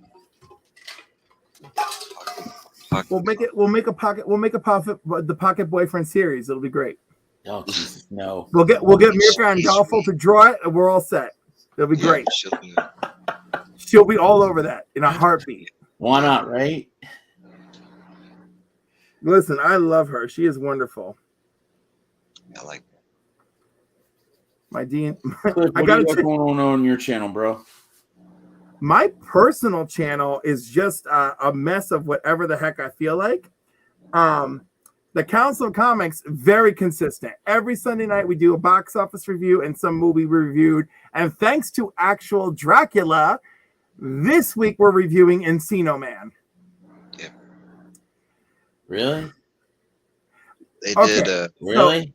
Yeah, he did. So actual Dracula did a video where he's critiquing the other channels voted for most comedic, right? Did he though, or did he really just critique Pauly Shore and Encino Man? Yeah. It was both. It was both. But he went through this. But it was. But anyhow, so so. By the way, we're all at home watching it, and we're all commenting to each other, right? So like, and so I'm cracking up because I'm like, I see where this is going immediately, right? So I'm the first one dying laughing, and then it continues. Anyhow, the point is, it inspired us to watch freaking Encino Man. Because we're like, we need to revisit this because It doesn't hold up. I have zero expectations that it's gonna hold up. Zero. Hey, I But watched Popeye. I do love Brendan Fraser. I thought you were going to say Pauly Shore. In the Army Now is my favorite Pauly Shore movie. It was a good one. It was fun. Son-in-Law is The really ducks good. are migrating Son-in-Law. east. Okay, cool, man. Yeah. I'm trying to bury my beak here. I love that line. I'm trying to bury my beak here, man. Nah, Son-in-Law was good though. I watched that recently. Oh, Son-in-Law was actually good. On the farm and stuff. Yeah. He had a couple where I didn't want to slap him. That's nice. I like Pauly Shore. He was funny. His gimmick just wore out quick. You know what I mean? Yeah, Yes. but the weasel got old. I think by the Oh. time Goof Troop came out, Disney kind of proved that they could recreate it. They were like, he's not. Joe, hoarders, hop on. Let's keep Alan up all night. Probably not gonna. Yeah, last. I'm actually gonna hop off, guys. Damn you, Mike. I messaged you, by the way. All I right. did. I saw, and I will answer. Thanks for coming on, bro. Wildcats. Wildcats. I drive my LCS crazy with that Matt at the LCS. I did the Oh, other day. I did it the other day in a stream, and nobody knew what the fuck was going on. They were like, "Why does he keep doing the Wildcats?" And like, I did it so know about long. the cartoon, dude. I did it so long. Well, like it went on for like 10 minutes, right? Where it was like every now and then I was like, Wildcats. It was a big stream, right? There was like 7 people. Wildcats. Eventually, by like 10 minutes, everybody was singing the damn song. Amazing. Wildcats. All right, guys. Later, bro. Good night. Oh, right. I was gonna say we do things. Oh, Monday nights, 8:00. Hot Keys, Hot Comics. What's coming out this week? I'm proud of New Comic Book Day, which usually comes out on Wednesday, and this week's episode that's out now. We have Brian LCS. Oh, cool. Yes, he becomes my spiritual guru for the opening of the episode. If you're watching this live right now and you do not know what's going on in Legion of Comics channel, I don't know what's wrong with you. I think that there's only familiars in there. You know, I just like it just dawned on me. Like, dude, I really don't know where those art pieces are that I bought. Dude, you can't miss them. Like we were talking about that earlier, Cliff, but I bought like original art pieces, one for myself and one to put in the Legion loot. And like I'd forgotten about them until this stream when Alan mentioned that artist. And I don't know where I put them. I've got this whole giant stack of stuff here just to give away. Like, so I'll pick up stuff when I find it, you know, like. Joe, I really don't know how long we're gonna go, honestly. Well, we can't go forever. I literally jumped on as soon as I wrapped up Dungeons and Dragons, and I'm just like waiting for my group to finish telling me they got home. and then I can go to bed. But this is a great way to shoot the shit in the meantime. True, it is, and I appreciate you guys jumping on. Like I said, Appreciate you for having me. I was watching DJs in the mix, and I just decided, you know what, I'm gonna go live. Why not? There's no reason not to. It's fun to hang out. It is, especially when it works. Yeah. And I was alone for a little bit, so I was like, I'm gonna open a box. Here we go. That's sad. I'm sorry. It's all right, bro. You I found them. Sorry. Found them? Yeah, there's the Superman one. Oh, maybe the light will help. Oh yeah. You're donating that one? Fuck no, Alan, get real. Oh, okay. I was gonna say. The dude worked on Deadpool, so I got a Deadpool piece to donate. And despite how I feel about I like Deadpool for one, but despite how I feel about Marvel or DC, plenty of people like Marvel too. But yeah, it's a dope piece. Yeah. You know, it's so funny. Like I'm so far removed from that Marvel versus DC thing. I'm kind of like, it's a good book. Let's just try to enjoy it. Ooh, oh god! I know Mark is wet for this. Jesus, yeah, he definitely is. Bro, I'm moister than an oyster. Every week. Good lord. Every week. Moister than an oyster. Yo, Mark has been obsessed. Yeah, dude. Every week he talks about it, and classic. He actually talked about it so much that he has me put it on my list. It's on my pull list. Oh, now. it's going to be a blast. And hey, I'm not anti-Marvel. I love Marvel, but I just hate shitty stories like Disney. I mean, and they're not all. I feel like we got too much, and people just like lost their minds. No. I mean, some things are bad. What happened was it was given to Disney to actually write, and it wasn't put out there for them to just make it happen. Well, they screwed the pooch. No. I think there's a couple. In all sincerity, I think a couple things happened. I think that their priorities are different than they used to be. They've like actively said, and this is old news. This is years old, that the Marvel comics will be used as an intentional proven ground for concept of idea for the film. So they took the comics and they're using them as a guinea pig experiment because it's low cost for test groups, pretty much. So like that, and then like the next generation of writers came in. We're getting a little bit older. It's going to hit a point, as everyone does, where you're comfortable and enjoy one thing, and then shit passes you by. It's no longer the same thing. Whether it's good or bad or whatever, your taste is going to change. I think that the new stock of creators, for most part, ain't got it. They don't have that X factor that most comic creators have had for the existence of comics. A prime example being the creator of Kamala Khan, bless this woman's soul. When she saw, when the artist turned in the cover for Kamala's new suit or whatever, and you're gonna have to look up the article. It made me want to throw up.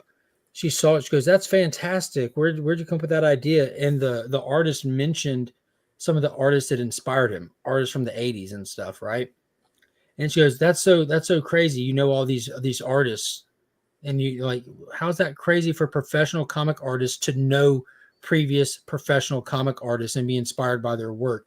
So the people running the fucking ship at Marvel are baffled at the idea of knowing who the legends are that came before them. That's the fucking problem.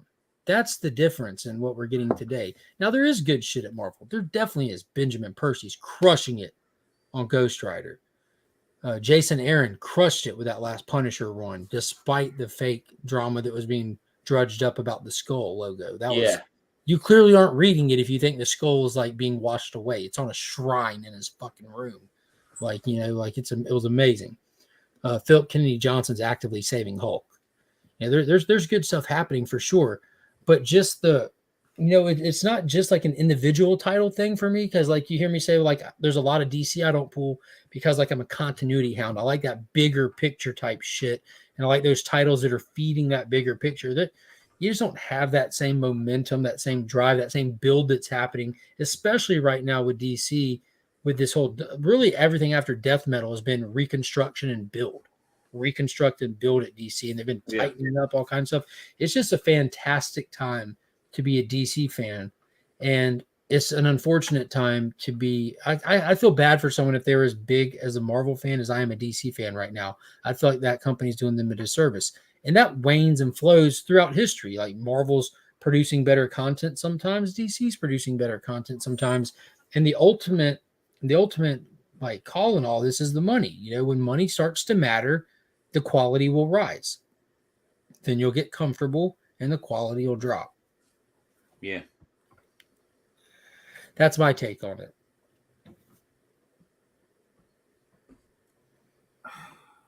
I was gonna say I have too much to say. I'm just gonna explode. Because there's too many things going on in this industry. Constantly, like, and it's so funny, right? Because I'll hear stories from like 2005, but again, it also feels like just the other day to me. And I was like, oh my God, you guys were doing that behind the scenes. I'm like, that's awful. But like, I mean, listen, I can't remember the last time I was so excited by X titles as I am right now. Fall of X has me completely wrapped in. So it is what it is. But and a few people are, if you're entrenched in it, like if you have the funds and the time to be an X-Men reader and you've been keeping up since Hickman took over, you're good. You're good. That's for you. I feel like it could go either way. I haven't touched it. I bought the trade for House of X, Powers of X. That's the beginning. Right? That's the beginning. Right. And then I was like, okay, that's neat. And then I picked up the Hellfire Gala, and I was like, oh my God, I have to buy X-Men again. Like, that was it. Hellfire Gala 1 or 2. This one, the Massacre. This year's. Yeah. Because they did it we just finished one. Yeah, I was gonna say, this is Hellfire Gala 3. I even read this year's, like the Red Wedding issue. Like, yo, they trolled a little bit too when they introduced the new team. Right, like, and everybody who was up for vote got in. But no, not just that. But did you see how they kind of trolled a little bit with it? Because it was like the most progressive team you could have put together if you tried. And then, and the second that like the people that get kind of mad about that had a moment to get angry. Here comes the meteor of death and just changed the whole issue up. It was wild. I still know a lot of people who the whole thing turned them off.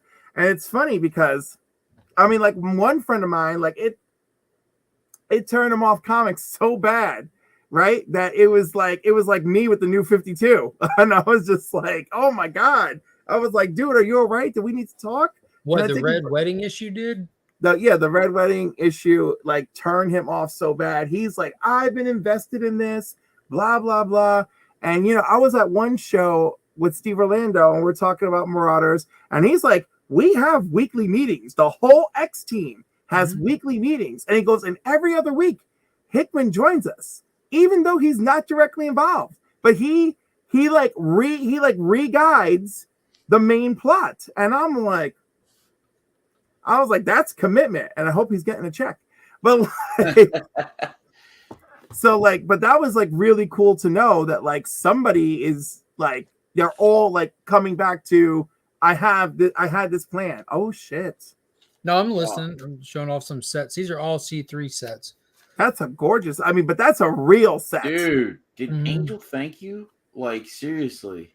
First appearance of Azrael is in that Yeah, one. yeah. I know. Cliff, what's the greatest comic story ever written? Greatest Come on. comic story Kingdom ever written? Come. What's the greatest comic story ever written? Kingdom Come. Done. In my eyes. That's me. Hold on. No, this is really hard for me. Sure, I'll give it to Kingdom Come. Easiest question in the world. Yeah, I don't feel like it's the easiest question in the world because No, there's a lot of there's so many out there that are fantastic, but for me, yeah, thank you, Trev. Kingdom Come is the greatest comic story ever Yeah, written. it is. It's the alpha and omega of comic stories. So, From the I'll- art to the writing to the principles that it's talking about to everything. It's just it. In and out in four. So, prestigious I'll issues. tell you I know what. you'll like this one, Cliff.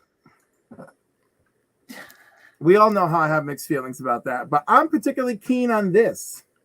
Supreme. Oh, Yeah. So that set will be in there.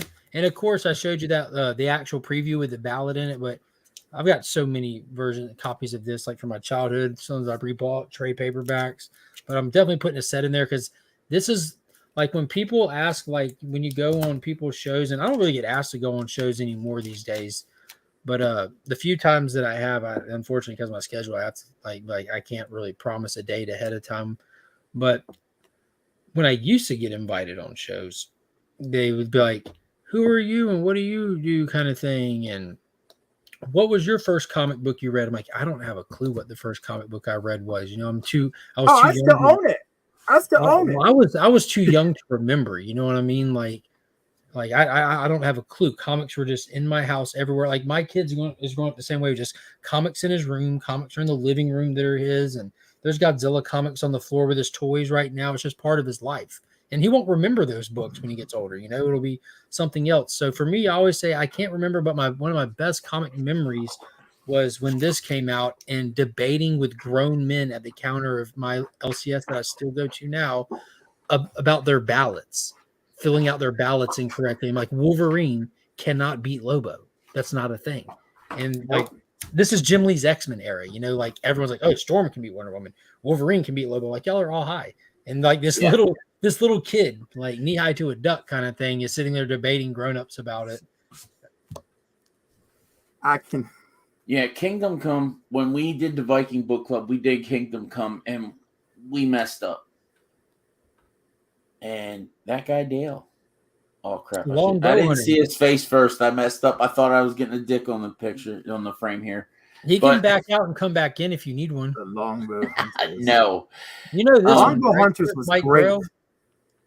You know, I don't feel like that's like a lost gem. I feel like around the time of its existence, like people were down for it, and then like that's it. Nobody. When people look back, it's like, oh, the Dark Knight Returns. I'm like the Longbow Hunters. Yeah, this is essential. Like, yeah. but And then Batman Year One. But those are some good sets, you know. Those are excellent. Those are excellent beautiful sets. 6. But Kingdom Come, we did the Viking Book Club on that, and we messed up. We should have done one issue at a time. We went 4 hours, and we didn't even scratch the surface of it. We didn't go 4 hours. Yeah, we did. It was like a 2-hour show.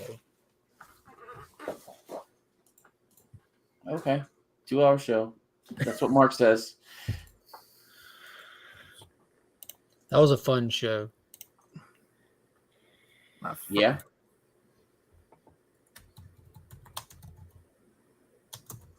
Hey, Dale. How we doing, Dale? Did we lose Dale? Dale. It was 2 hours and 20 minutes, Alan. Oh well, it felt like 4 hours.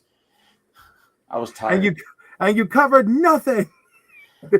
We covered the story, but man, we didn't cover enough of it.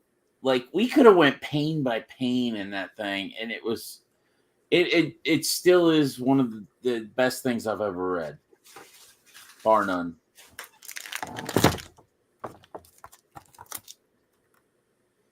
Does that look familiar, Alan? Ooh, from the Chuck Austin run. Does Yeah, that look familiar, Alan? yeah, a little bit. Becker pulled this up on one of your Huckabucks, right? Mm-hmm. Yeah, I went and bought one when I saw it that morning. I'm like, I bet I can find that cheap too. I got it for $28. Nice.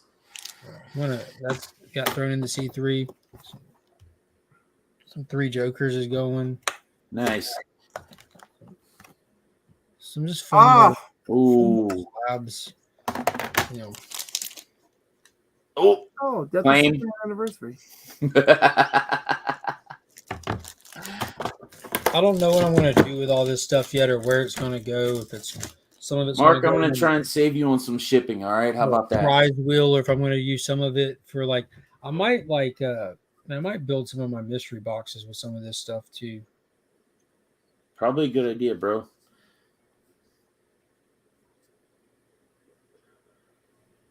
I'm But, like, I'm like, I already know which ones I would start like pointing in which direction.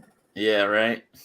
Because what's happening is as stuff's coming in, we're kind of allocating. You know what I mean? Like, I'm keeping my Animal Man TM nerdy. Yeah. There's You know, Dale. I don't know if you watched What the. happened, Dale? It worked. Can you hear me okay? Yeah. What's up, baby? What's up? Welcome to the I'm getting Thunder. tired. That's what's up. Yeah, I'm getting there. I'm usually in bed by now. Where's TM? Ah,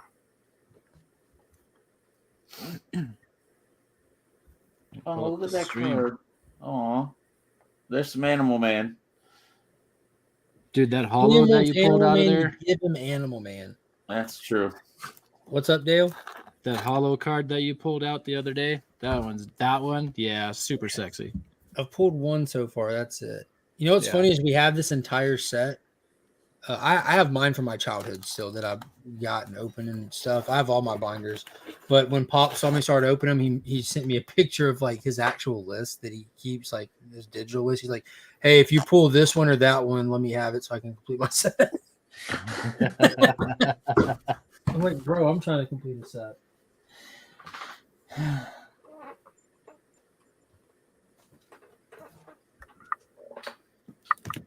So you guys were talking about Kingdom Come being the best story ever Yeah. written. I haven't Mhm. read it yet. I Oh, still need to read that.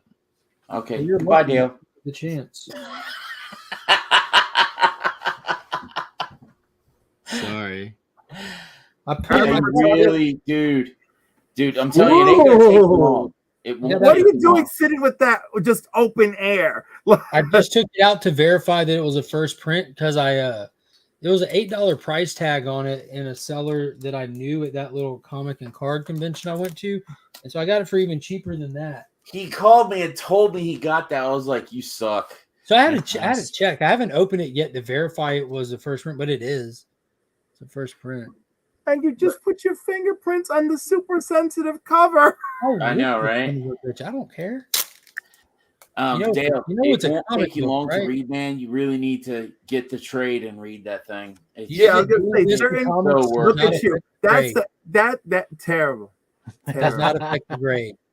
Mark, stop it.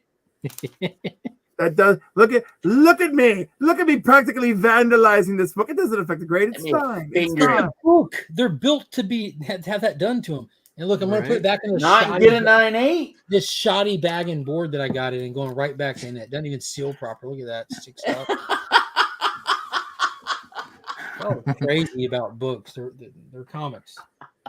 It would go to my cleaner and presser before it gets graded anyways. Well, this is a great time to remind everyone that my mystery boxes are on sale and that I don't touch the shit. I seal it tightly for you. Oh, you guys How do y'all Alright. read books without touching them? Like, tell me. Because I I don't have read that book. I I have read a it lot of bulk digitally, I have or a lot of buy bulk something material, you know? And the only time they were ever touched was somebody who put on gloves to make sure that they were bagged and boarded properly. Bro, do you know how books get shipped? They don't get shipped, bagged, and boarded to shops, No, right? they You know, don't. right? We know Right. that. But when you open it, right, after the crackheads who packed it for you, You think your LCS sits there with gloves on and meticulous takes out inventories and bags and boards, and now they're moving, my dude. Right, Especially in those because diamond I'm not literally there looking in the box when it's happening. Yeah, So, but I'm saying yeah, like what you got them going on working your like channel, that bro? is not damaging the books. Getting a comic and reading it is not damaging the book. Now you could be a Swans and sit there and it's like yank the spine open and all that, but you can flip through a comic and read it just fine without affecting the grade. No, you are correct. I just happen to recall that Ultimate Spider-Man #1 had one of those covers. I could feel it too. It feels like an old school. Yeah, gloss and that's on why there. I'm looking at Yeah. you like, oh my god! I a thought whole that as book soon as I that took it out, I'm like, why is notorious. this shit? I was thinking, man, has this been in this old bag and board for too long? You're like, that delicate cover. I'm like, yo, It's so gritty. No, it's the delicate. It genuinely no, has a it's slick. delicate It feels cover. like it feels like a seal, like a baby So, seal. Like a baby. Dale, Yeah. what do you got going on in your channel, bro? Oh man, I've got some boxes to unbox, but I just need to find the time to do videos. I might just, you know what, just screw it and just do live videos. Just unbox it and then edit it later. I got time to make thumbnails. I don't have time to make videos. Yeah. I got a lot of thumbnails, Dale. You need one? I can make you one. Make me one. I was Sure. making them earlier. Look it up. I made the Monday will be the final CGC or graded comic collection video. I was hoping to have that done today so I can make it members only tomorrow, but I'll have to record it tomorrow. And then we're giving away the Catwoman finally. Yeah. Finally. After 12 excruciating weeks. Listen, it's only been like a month, and mine is excruciating. Monday night on Council of Comics, we're finally giving away Let's see it. our package from the month for the month. So that's X-Force #1 with the Fire. Deadpool card. Nice. Yes. Mandalorian season 2 #3. What's her face's first appearance? Her? Oh my God. Bo-Katan. Foil Wonder Woman. Nice. #1 George Perez. Nice. Foil Batman 608. Hell yeah. Touch it. Touch that cover. And the Art Germ bikini Supergirl. So I want you to know, Cliff, this is going in the September Legion loot box for the channel member giveaway, and I touched this cover. Do you know why? Because you're a man. 2 reasons. one to piss you off, and 2 because I love you and I wanted you to have it in a Comic Clear backer board so you can see the gorgeous back of it. Oh, The clear backer board is hot. yeah, they are. Because I had to look at the back because the back's always foil, and getting the whole Jim Lee thing on it, everything like that's part of the coolness of it. The Batman Day, and like it can have a clear backer board. They're not All that they're not- yellow pops. Mm-hmm. Mhm. But anyhow, actually, who has a duck? Let me see for my thing. Brian LCS has 2 ducks. Jimmy G the comic guy has a duck. Joey has a duck. Angry I want Otter has a 2 duck, ducks. and Whack Comics has a duck. How do want I get a 2 duck? ducks. How do we get a duck? We were just running hashtags all along. I want a duck. So come on Monday night. We're on at 8. Do you have to watch the video live to get a duck, or can you watch the rewind to get a duck? I gave special instructions for the rewind to get a duck. And so if you watch the last Keys and Hot Comics, you could see that. And then of course we'll do one more duck on Monday's live Council show. of Comics MLM LLC. Yes. Okay, making sure I have the right one there. What is it? The Council of Comics MLC. I love Gesundheit. that. I just love that. Dale, you want me to send it to you? Sure. Okay. So I didn't know Cliff was a human being until the CBCA awards popped off and he started hanging out, and I'm like, dude, this guy's fantastic. I was talking to Becker about you earlier today. I talked to Becker on the phone a lot. I just DM'd it to you, Dale. And I was talking about how much I love you because you actually read comics. Like you read a lot of comics, and you've been reading comics for a long time. And that's super rare. Like there's a lot of people that have been into comics, but actively reading for that long is so fun when you run into other people like that can just pull the randomness out and see where people read differently and this and that, and we can argue over shit. Like you have no idea how bad I want to take you to task on Dark Crisis. You have no idea. Oh, take me to task on the hot garbage. Take I wanna- me to task on the hot Drag- garbage. I'm going to drag you on that Superman scene in issue 7. It's a scene. It sucks. Dude, it's beautiful. It's the gorgeous artwork and the horrible storytelling. Okay, All right. it doesn't move me. It doesn't. I was like, Thank you, Pocan Joe, for doing that. murder. Listen, they didn't even kill anybody worth killing. They didn't do shit. I was waiting for Beast Boy to be dead. Just move me. No, the JSA just reemerges again. They reemerge the JSA whenever the hell they feel like. It always sucks. It's just like, oh, they're there. Is this exciting? It would be if you built up to it, but no. So when was the last time they reemerged the JSA? Freaking Doomsday bullshit, Doomsday Crisis, Doomsday Clock, whatever it was. You're telling me that wasn't a fucking moment? Doomsday Clock came out because, again, Mark, my memory I'm of not things talking is about. I'm not talking about the release issue. I'm talking about when Jeff Johns brought the JSA back since pre-New 52. Dale, how are you difficult doing? for me because when you fuck around with me and the timetable, Mom and dad are yelling. I'm going to have problems. And I have a problem with Jeff and his freaking ego because you shouldn't be taking shit on if you can't do it right. And at least he released his leash that he had on Shazam and the Legion of Superheroes because he was keeping them wrapped up while he was working on that until they finally abandoned his plans. That's a fantastic statement that I can agree with. Now let me ask you the same question again and see if your answer is any different. The JSA being brought back in Doomsday Clock Listen, wasn't. do you want me? Okay, at the time that I read it, no, right? Because it was taking forever. Like, do you understand the real-time experience is really fucked up? It was a 2-year release. I was there. Now, wait.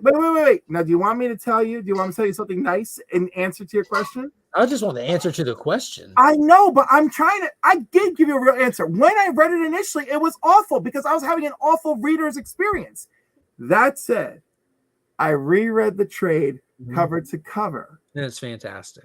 And it's much better. It's fucking okay. fantastic. And their arrival is a little better. However, I get really upset with the resolve real fast. Now, when did you dip out of New 52? No, you don't Almost get upset at all. immediately. The fury that I went through. Like, y'all don't even understand. No, I do. There's a lot of people that my man is Superman day and night, right? And that was the first thing they turned upside down and inside out. So, like, I'm a JSAer, dude. I Superman, never heard of her. I love the society. So them being like the catalyst of like the erase, like felt like so much to me. The JSA's resurgent was fantastic, knowing that like the missing JSA is what caused all of this. Like Dr. Manhattan looking in on this universe and moving the lantern away from Alan was what was like the butterfly effect. I'm like, that's beautiful. I thought that was absolutely beautiful. And in the meantime, makes me sick. Hate that he touched Watchmen. Hate that this was advertised as a Watchmen sequel. I mean, I hate a lot of it. I hate. I'm sorry. I hate to tell you, I hate a lot of it. I did. I love the way that they took it on. I thought that they did a great job. Not like because what it was Watchmen peeking in on DC. It was just like it's like in terms of the timeline of the Watchmen world. This was. I don't know what they could have done differently. Mine and Marionette were fantastic. Those were such cool characters. That was a surprise that I enjoyed. Getting Johnny Thunderbolt, man. Like, oh my God, TM Nerdy. I love the JSA. Y'all, you are crazy. I absolutely love the JSA. My first comic off the rack. There's 3 comics of Superman that my mom used to read to me as a kid, but the first comic that I pulled off the rack is All-Star Squadron number 36. All right? Let this be known. Wasn't it Roy Thomas? Yes, it was. And it's Shazam beating up Superman of Earth 2. So just so we're clear, we agree now that the JSA's return and Doomsday Clock was fantastic. Your qualms were not with the story; they were the release schedule and your hard beef against Jeff Johns for other shit that has nothing to do with the story. Got it. So moving back to it has stuff to do with the story. I did not enjoy his back to where we were. Dark Crisis, and it wasn't a resurgence of the JSA. Knowing how you are now hyper aware of all the stuff that goes on with comics that isn't just in the pages, but with the writers and all this and that. We knew that the JSA had been getting shit on release schedule wise. The fans had been getting shit on. We had the Stargirl Summer Special where they showed us it's coming, and then, like you said, he couldn't hold up his end of the bargain and get the books out. Well, they finally had them lined up to come out. And we see where the comic stories are impacted by the real world stuff regularly. A great example of that is JSA number 6, where the Gotham War is lightly mentioned. JSA number 6 should have been out fucking 4 months ago. You know what I mean? Well before the Gotham War. So you see where they input stuff. That's what they did with JSA in Dark Crisis. They weren't there to be anything more than to let the wider audience know that, hey, these characters are present. Don't forget they are back, and we're now about to get to their book. So having them in there was like a huge excitement for me, knowing like, yo, like I've already got this shit on my pull list. I can't wait for it to get here. I feel like they're actually paying it forward.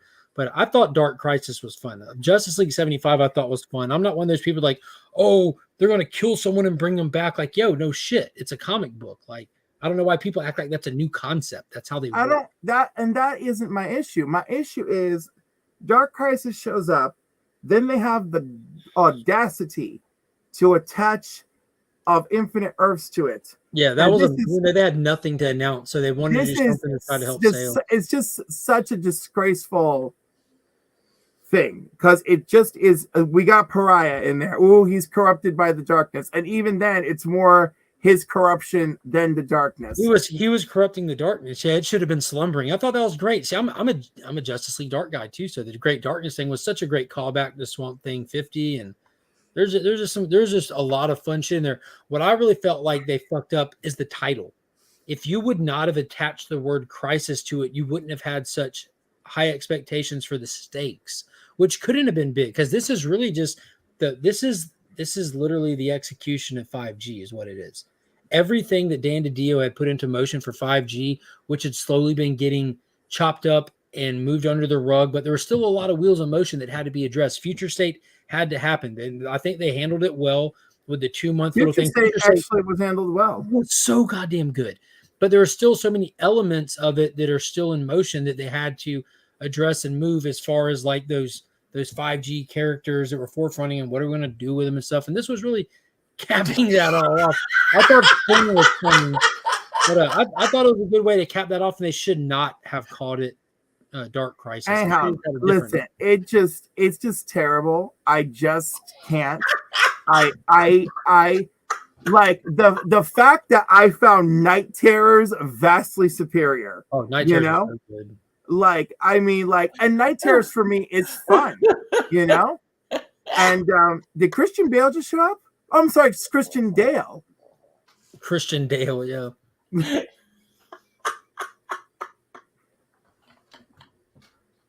You're muted. I can't hear you, bro. You're muted. You're muted. Sorry, I don't know how to operate this stuff. I was used to Alfred helping me. Yeah. Yeah, I think Dark Crisis is a modern day 0 Hour. Do you think of it that way? Nope, I even like 0 Hour more than I like Dark Crisis. I'm not saying you like it. Just like, you know, 0 Hour was used to continuity correct little things. You look at Dark Crisis. What they did is they brought the Green Lantern Corps back to Earth. They pointed out the Justice League. They were just continuity shifting key things, and they shouldn't have done it under such a large scale expectation. I think. No, they shouldn't have. It should have been a real event. The last time they gave me a real event that made me feel something with the name Crisis in it, actually, surprisingly, Infinite Crisis is one of the best. Infinite Crisis is amazing. Yeah. I like every piece of Final Crisis except the main story of Final Crisis. Yeah, Grant Morrison was like on some shit for that one, wasn't he? Well, no, editorial really screwed him, and I remember him not showing up to New York Comic Con because, you know, like public reception of RIP and of Final Crisis was like really low, and I don't know what was really going on in his life that he didn't show up. Did we lose our host? No, he's just backstage. There has to be something said to the point that Grant Morrison does go out on a limb sometimes. You know what I mean? Like, look at Green Lantern season 2. His ideas are a lot bigger sometimes than his pages. It is true, but I know editorially they chopped his balls, and we really know this because what is it? Is it Detective? Is it Detective 700, 701, 2 and 3? I think. But his detective comics, after both those events, he spends all his time on those 4 issues or 3 issues reconstructing RIP and Final Crisis so that it makes sense for Batman continuity. That makes sense. Where did Batman go? What? Batman was here? You missed him. What? That's crazy. He was, oh my God, TM, I love you. So yeah, dude, I am always gonna be like, I because I love DC, I'm also gonna be like super harsh on DC. You know, Paul Levitz once said that he never wanted Warner Brothers to become aware of DC Comics, right? He never wanted that corporate eye to focus on them, right? And of course, that happened. And you know, Jim Shooter always said that every comic should be written like it's somebody's first comic in regards to X-Men, yet here we are. That may be true, but let me tell you, there's a bunch of people who I at least was like, yo, Hellfire Gala is your jumping on point. Let's go. Oh, it's And it not worked. a jumping on point, man. Yeah, That's it is. great. It's a weird jumping on point, but it's a jumping on point. Every comic's a jumping on point. Then, yeah, in the weeds, that's where you'll find your friends you sent there. Yeah. So much going on, dude. I'm a firm believer in you don't get to cry foul because you weren't born in 1938. If you want to read comics, buy one and start reading it, and you will get caught up naturally, like 100%. There's some easier places to start than others for sure, but yeah, you don't get to cry foul because comics have been going for so long. That's just the nature of the industry. And I was gonna say, but who said anything about that? People who say that's a hard jump on point. Oh, I mean, sure, but like, no, I thought the Hellfire Gala was actually a fairly reasonable jumping on point. You know, a bunch of people get massacred. You know, the stage is set. It should have your attention at the very least. It's got your attention. You know, you're like, okay, Ms. Marvel's back. Oh, she's a mutant. You know, Jean is doing mad shit as she's dying. She's setting the stage. You know, I love that. You know, and like, anyhow, I've just been really excited. Every X book has my attention, which I can't say when was the last time that actually happened. Yeah. I just have one question. Why am I still big? Because I was the one running everything, and Okay. I had to go to the bathroom. I was feeling a little off, just a little uneasy. Was it just too much Are mom and dad done fighting? So big. I don't know. I think they're taking a break. So, Viking, let me ask you, like, what was your first big impressionable comic book event? King in Black. That's very recent. That's not cool. That's not cool. The Lando Calrissian story. Berserker. No, it would have to be Kingdom Come. Before you, because Okay. you read Kingdom Come recently. What? And that's Yeah, but I read it when it like shortly after it came out. I just was not into it as much as I am now.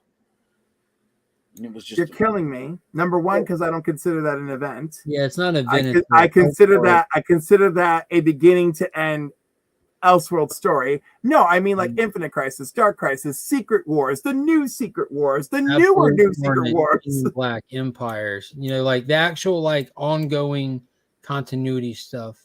Same question for you, Dale. Thank you, Flo. That's a good question.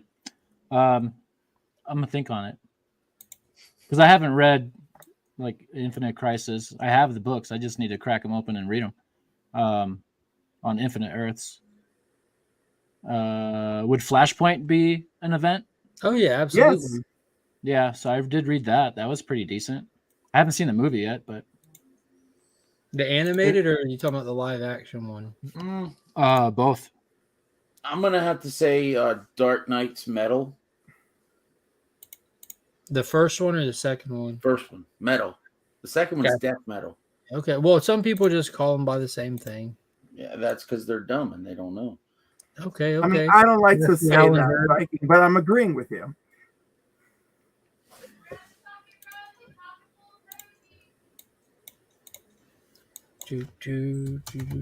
Oh my god, Henry. 52. 52 was a great series. Which one? 52.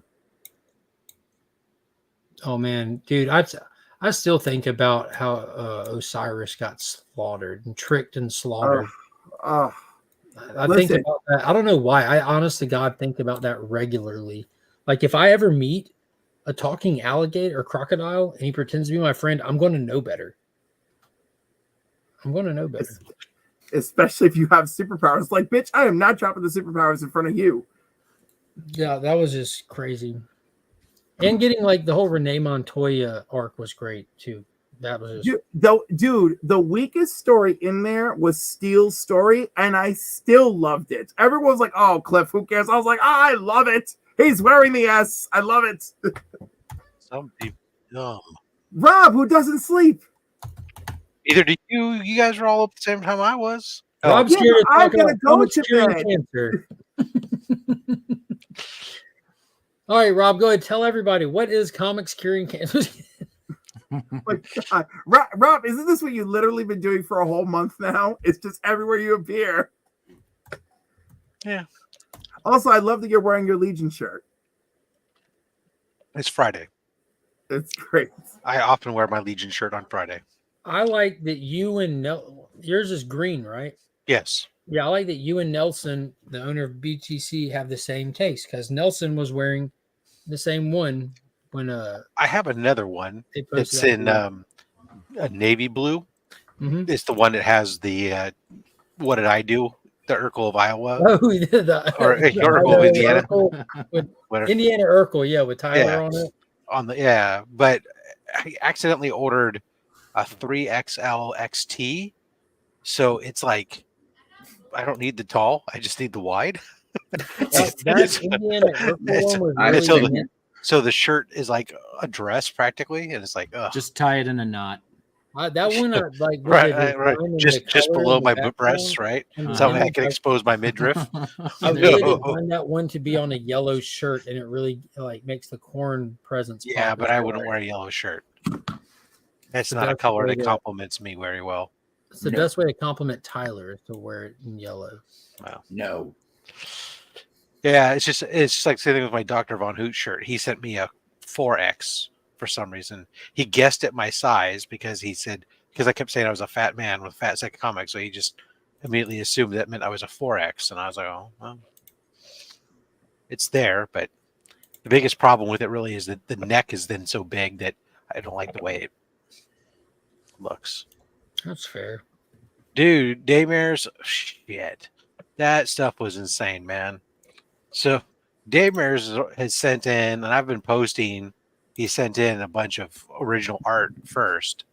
Then he sent in a box today, must have had like 8 slabs and a bunch of raws and some all kinds of stuff. Some toys, some Walking Dead toys, some Saga toys and figures. They made and Saga some- toys.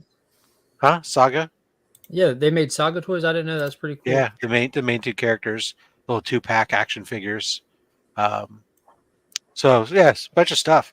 It's crazy. I've been getting a lot of stuff all at once lately, and so now I'm trying to get caught up with logging it all in and figuring out like who needs thank you notes and who needs gift receipts and everything else. And at some point, I need to go through it, and I've started to organize some stuff. There's a lot of stuff I have to try to go through. There's a lot of loose books that have come in that I have to figure out what their value is, so I can tell whether or not there's something that's better Where you're to gonna go. auction, or should they be grouped together with other loose books we have into like mystery boxes, because that's more efficient than trying to sell a bunch of books for $2 and $3 or something. Yeah, that's what I was just talking about these sets and stuff that I have with stuff coming in with just value wise, trying to figure out if they're where they even need to go, or just kind of just package them into like the mystery box stuff that I'm doing. So, probably or yeah, I mean, some of your stuff like you might even just do the sets as is, you know, as a that smaller level thing that you sell on your show. yeah. I was gonna say, do the sets as is. All those Oh, sets I'm are not bangers. breaking those sets up. That's what I'm saying. I've got, Yeah. I think I counted 9 sets. If I go get one more set, or maybe I had 10 sets, I can do like complete set slab kind of thing. That'd be good mystery box material.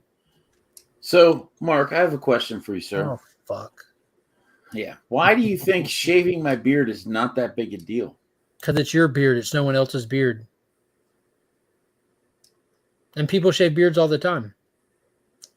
So we've heard like tons of people say, "I'll shave my beard." Like, we don't give a shit. Now, Shave your see, beard. Viking, see, Lee upped the ante by saying he'll shave his eyebrows. No, Now, wax. anything, He's gonna I'm wax sorry, his eyebrows. wax his eye. The Take- point take is, he's that- gonna take Whoopi that off Goldberg the this. So, like, so the bar is that high. So if you can't match that bar, nobody cares because that's the new bar. Facts. Eyebrows. The eyebrows are nothing. Lee They Lee do is it. This Lee's is well, immaculate. Lee is shaving his beard at 25K when we hit the goal. Yep. And he's 30 waxing- the and he's eyebrows. waxing his Who cares? eyebrows. Nobody cares if Lee shaves his Yeah. beard either, except That's for true. Lee. That's true. Nobody cares if someone shaves their. People shave. Dale, how often you shave? However, whenever. Yeah, exactly. So the people that say it doesn't matter about shaving a beard can't grow a beard. Dale, can you grow a beard? Yes. False, Alan. Prove it. He's shaved got. it. I trimmed it. Listen, like Viking, really I has mean, a like, trimmed me too. I don't this care. man has a beard on right now. He We're said he we're was- up. That's we're, not a we're- beard. That's not a Okay, beard. I can grow a real beard, and I've got photo evidence if needed. My point is, You're wearing a beard right now. I know, but he's That's not not a happy with beard. it. This is a Right. gay man's beard. He can't handle it. So, like, You're right, I So, like- can't, but that's not a beard. you know, The point the is, larger it's beard does separated. take more than just you don't grow it back in a month. It does take at least a full year to get Yeah. a full beard back in. Yeah. The thicker form. And I understand as a beard person, even though I'm getting no respect for it right now. But I'm just saying, we've escalated to eyebrows. Now that we've escalated the game, people are less interested. You know, that we have a new escalation. I offered to do a live. If we get to 40,000, I offered to do a live stream of getting my ass waxed, but everyone said no, please don't do it. So that's okay. We don't want to see that. Instead of so if for the beard people out there, Daymare says as someone that hasn't had a clean shaven face in 30 years, it's a big deal to you and your wife, potentially. But to the rest of us, it's just seeing him. Like, I can Google man shaves his face and get the same, you know, it's nothing. I can So instead of a Google shave man your waxes beard, his eyebrows and get in the same thing. 2023 we're going to do a trade your beard. So if you want to like participate by doing the beard shave thing, find a co-partner and you shave the beard, give it to them to tape it on so we can see them wear your beard. So a trade your beard That's just program. dumb. Yes, and that's the point. That's entertainment. Yes, last year Scott turned himself into the Pink Ranger. We sold the shirt off Tyler's back against his will. Like we like the shit That can was get fun. weird. It's very. It was, wasn't it? It was all It was. spontaneous. It was awesome. I admit that I understand where Comic Viking's coming from because you don't see Oh, me yeah. volunteering to And shave off anything. So Yeah. I'll shave my head. How's that? Oh wait, no, that's nothing. Like I know I'm getting a Rob's tramp facial stamp hair at means a lot to 40K. him. It's literally his image. Like it's on his logo and So- everything. It's his brand. Yeah. Mhm. So Tyler said that he's an idiot and said he's going to get a tramp stamp at 40K. That's just 'Cause- dumb. Okay. Well, but he's betting pretty that we probably won't hit 40K. That's 15K over our target goal. Now, granted, last year we hit 15K over our target goal, but you know, I don't. Well, who knows? If we hit 40K, I will be blown away. I honestly would expect, if we do well, realistically, if we do well and we beat our goal, I think that somewhere in the, you know, if we hit 35, that would be on the high end of That'd be Wow. epic. yeah. if we get into 30s, I will be very, very happy because Yeah, I'm gonna be shocked. that's a significant, that's still a significant increase over where the year before. To So, be Rob, clear, you know we were all blown away Mhm. by the momentum that this shit had last year. Just off the rip, it just took off and it didn't slow down. It blew us away. We didn't expect. Our goal was $10,000. Yeah, That's it was excellent. crushed. All right, Rob, I want to do some theoretical math. Uh-oh. Do you know, and you are a very methodical guy, you say you do spreadsheets and everything. So do you know I work in the I'm finance. not even I'm being dead ass. I'm being dead ass. You do spreadsheets. Here's some math. Yeah, no, like well, for me it's theoretical math, but like Rob has factual numbers to work with. Do you know how many individual people made purchases last year, or donation Yes, purchases? I have the data. Yes. Okay, but then that's roughly how many people? Oh, now you want me to go look it up? I mean, that's archived from last year. I don't know off the top of my It's a head. spreadsheet. You can pull it up. I'm And- guessing close to 100. And If not think, more. and I think this year you'll probably have 200 participants. And that's you're saying purchases, like people donated and people purchased, and some people donated and didn't purchase and stuff like that. You know what I mean? We're just the median of people contributing with money during the event. I love that Rob really does have this. It makes me so excited. Of course he has it. So last year, that was individual show. Oh, that was off that show. Hold on. This is the item donations. Shit. 22. I'm sorry for our audience. And I'm sitting here. I'm like, I am riveted. This is a 1 a.m. random hangout stream. I think we're good. I'm tired. That's what I am. You started it. Donor I list. know.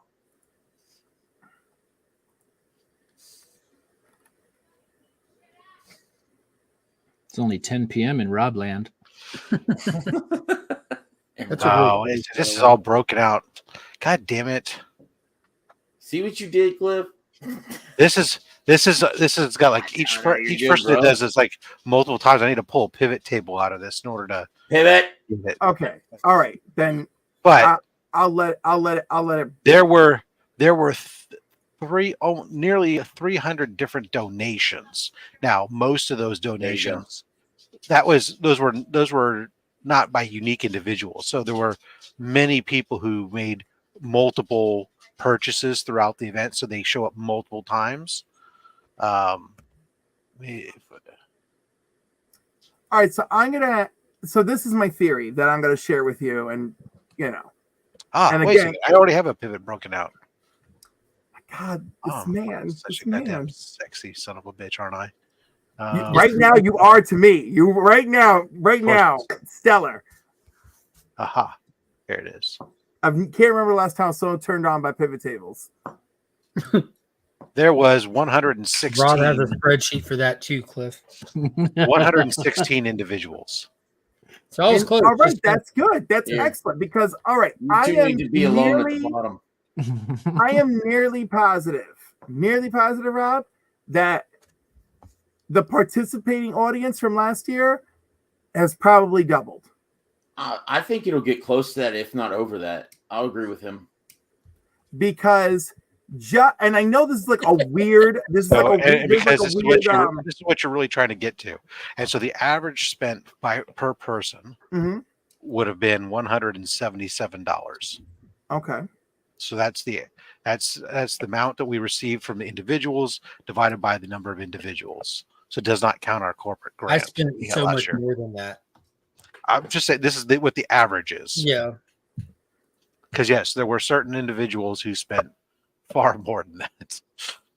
No, but I mean, this is good averages because if that's the case, right? And let's say we doubled the audience from last year. Let's say let's call it 250 if we're going to be conservative, right? So here's And- what you want. Let's say your average per person goes down to 100. A little bit. We Yeah. don't want Goes that. down to 150. Okay, there we go. if you want to hit 40,000, you need 267 people to be participating. Okay. I mean, and look, that might be too much of an ask, but I have high hopes for getting over 30. That's for sure. Technically, if we take that and realistically go, we get 5,000 of that as a corporate grant that we have already, and another 5,000 is going to come from the sales of those books. Now all of a sudden you're down to 200 people. And realistically, I've also put in some that's come from my channel. That's about another 2,000 by the time we get there. So 28. So you need about 186 people to, at an average of $150 a piece, to hit $40,000 total. Unfortunately, Daymares brings up a great point because of the market, the way it is right now. I mean, you're only going to have about 20% of the actual people participating that are willing to spend more than what the actual book should cost to help out the charity, which they No, we should understand. anyway. Well, last year, almost nobody paid more than what something was worth. No, A lot of people got downright steals. I did though. I paid more than some stuff was Right. worth because I said I was going to buy it. And yeah, there are some people who are going to be down and are going to buy. Again, it's if we have more people participating, we're good. We have a lot better items this year too. Mhm. We have a lot more original art. We're going to put together. You know, we're looking.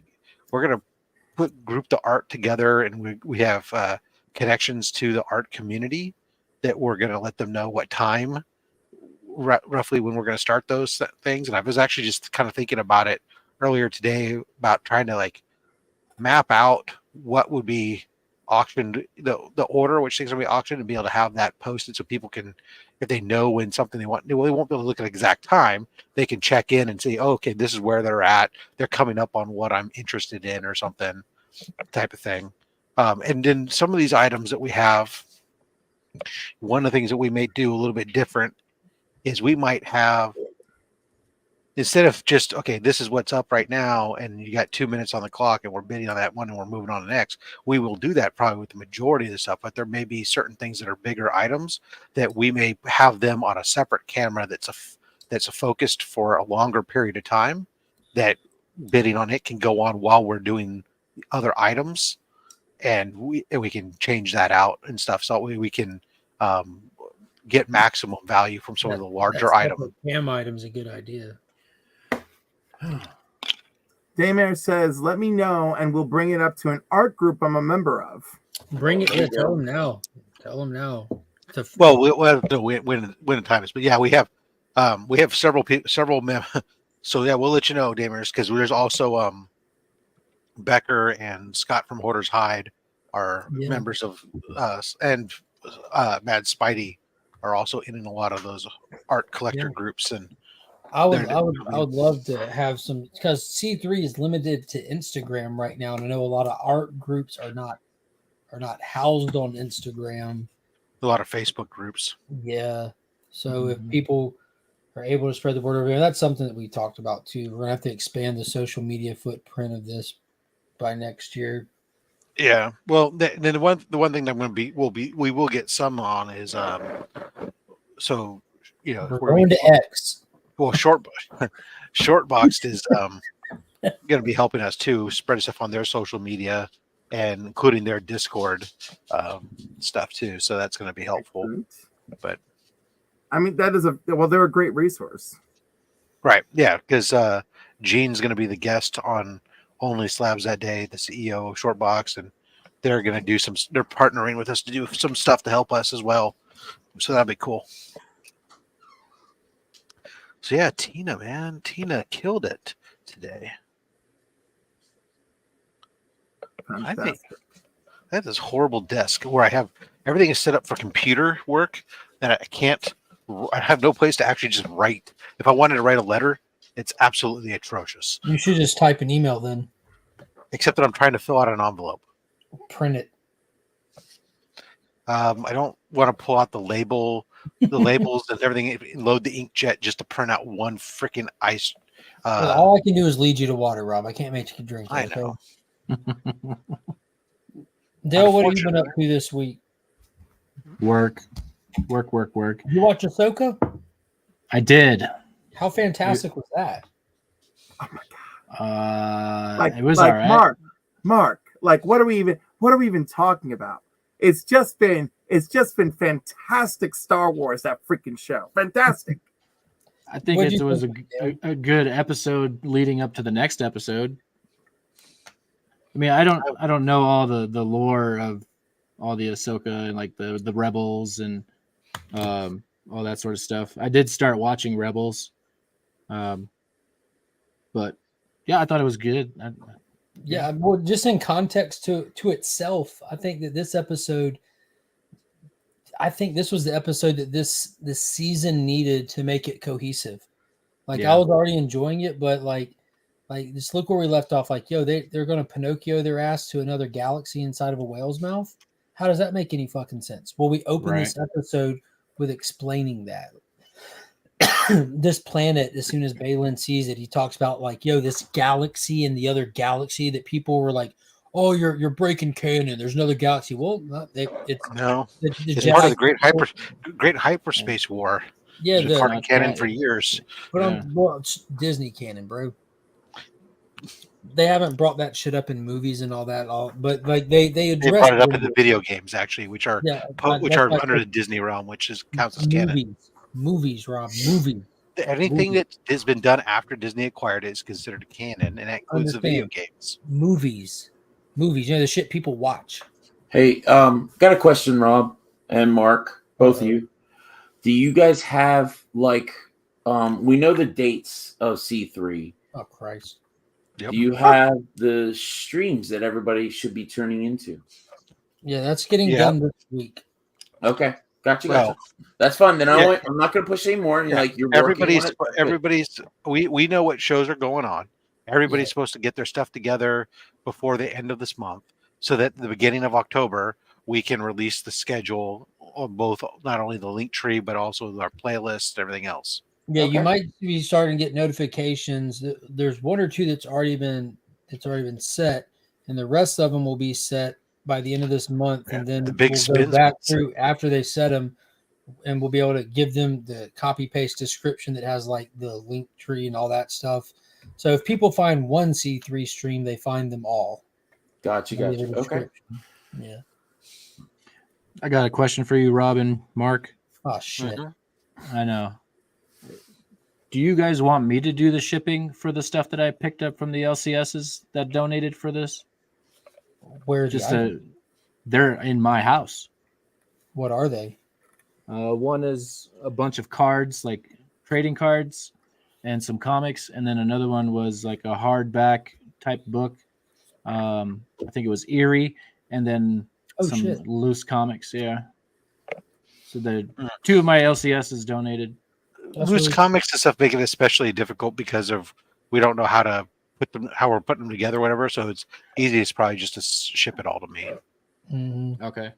I appreciate you trying to help out with that end of it, but it's just becomes sometimes there's two different elements. One is knowing how we show it on the streams, how we're going to get where we're going to sell it, and then the other part is then I have to sit there and figure out, okay, who's holding what stuff. I have to break out the donor list and try to get people just break out the shipping information for that to send to you, because I don't want to send you everybody's personal stuff, just the ones that you would need type thing. And so it becomes a more logistical gymnastics for myself. No, getting everything to you central is great. And makes sense. And side note, I'm sorry, but I want to tell you, I used Pirate Ship today, Rob, and God bless you. Thank you. It's fucking fantastic.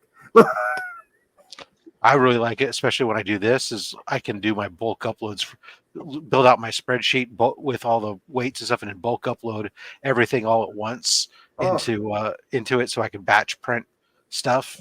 It's phenomenal. Dale, when you send those, make sure you include the name of the shop so we can properly credit them and the stuff that we do with the list of all the participating donation people and everything. So, Rob and Mark, Eli sounds like he wants to spend a lot of money, and he if you are the big spender, Eli, we will answer that.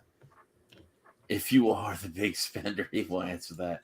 So that means no, Eli. The grand prize for the big spender, yeah. You get the satisfaction of knowing that you You cockslam cancel you- the No, most. you- Alan, I got to pause out. That's last year, Alan. That's last Oh, year. no. oh, it was last year. We're gonna dick kick cancer this year. We're dick kick cancer. All right, all right. the top of people who were over a certain amount last year, they got personal thank you letters from me. So there you go. Plus, you get whatever it is that you picked up. So there you go. You're using inkjet. Thank you, labels, Dale. cheaper. No, I do have a David. I actually just picked up a. Last year I used inkjet. This year, I just picked up a thermal printer the other day and just took it for a test spin. So yeah, I'm super stoked to be able to do that. But I can still upload my batch labels. All he wants is that Rubenstein. Well, good. It'll be available. And you could also just raise the bid on stuff that you know other people like your friends want, and maybe they'll stick you with it. Maybe they'll just keep bidding. Yo, if you have the money, I know I'm not playing that dangerous game if I don't have the money. It is a very dangerous game. I've got a very limited fund. I'm only gonna go after shit that I really want, and then that's it. Or if I don't get anything I want throughout the weekend, I'll just make a direct donation.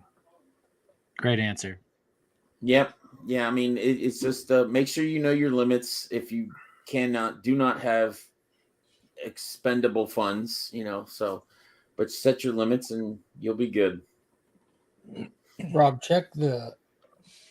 I hear it going off. Give me just a second. Look at I this. just finished. I'm Oh, playing. actually, I'm doing what kind of thermal printer do you have? Oh yeah, I have to look that. I have to give that to him. It's a.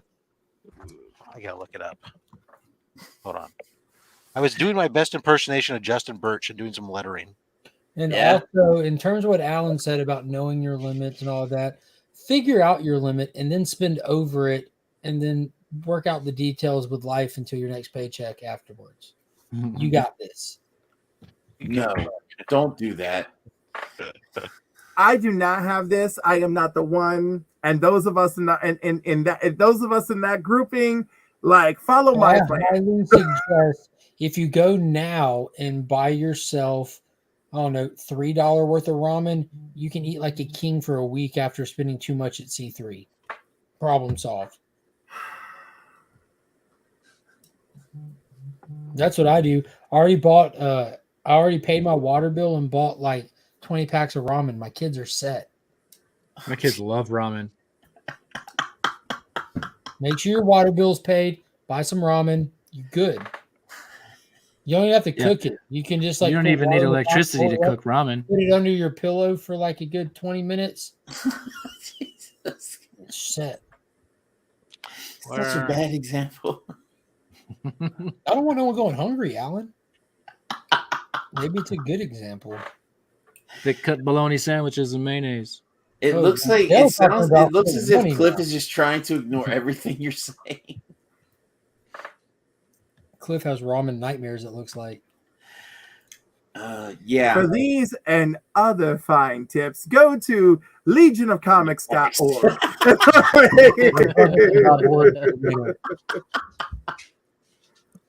What is going on? E-Man in the building. What is up, brother? Hey, man, what's up, man? Yes, Now, it is if tomorrow. E-Man said he'd shave his head, I would revolt. Those beautiful locks that he's got going on. Why? There's people that shave their head every day. Rob shaves No, his head every week. I personally, I shave my head every enjoy- day, motherfucker. You know, All right, every day. E-Man creates content with his hair. E-Man's hair is a brand that he I don't shares with the people.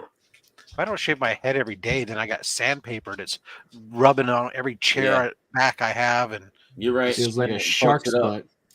that's right. Alan, would you just do like just the mutton chops? Like just long, just shave everything from your bottom lip down and just leave the But- rest. I just want to be clear. Everyone agrees no to the live stream waxing and bleaching, right? Like that should not. I'm for it. We I'm even for covered it. this. No, Yeah, right. Oh, look, Mark's like, yes, let's do it. no.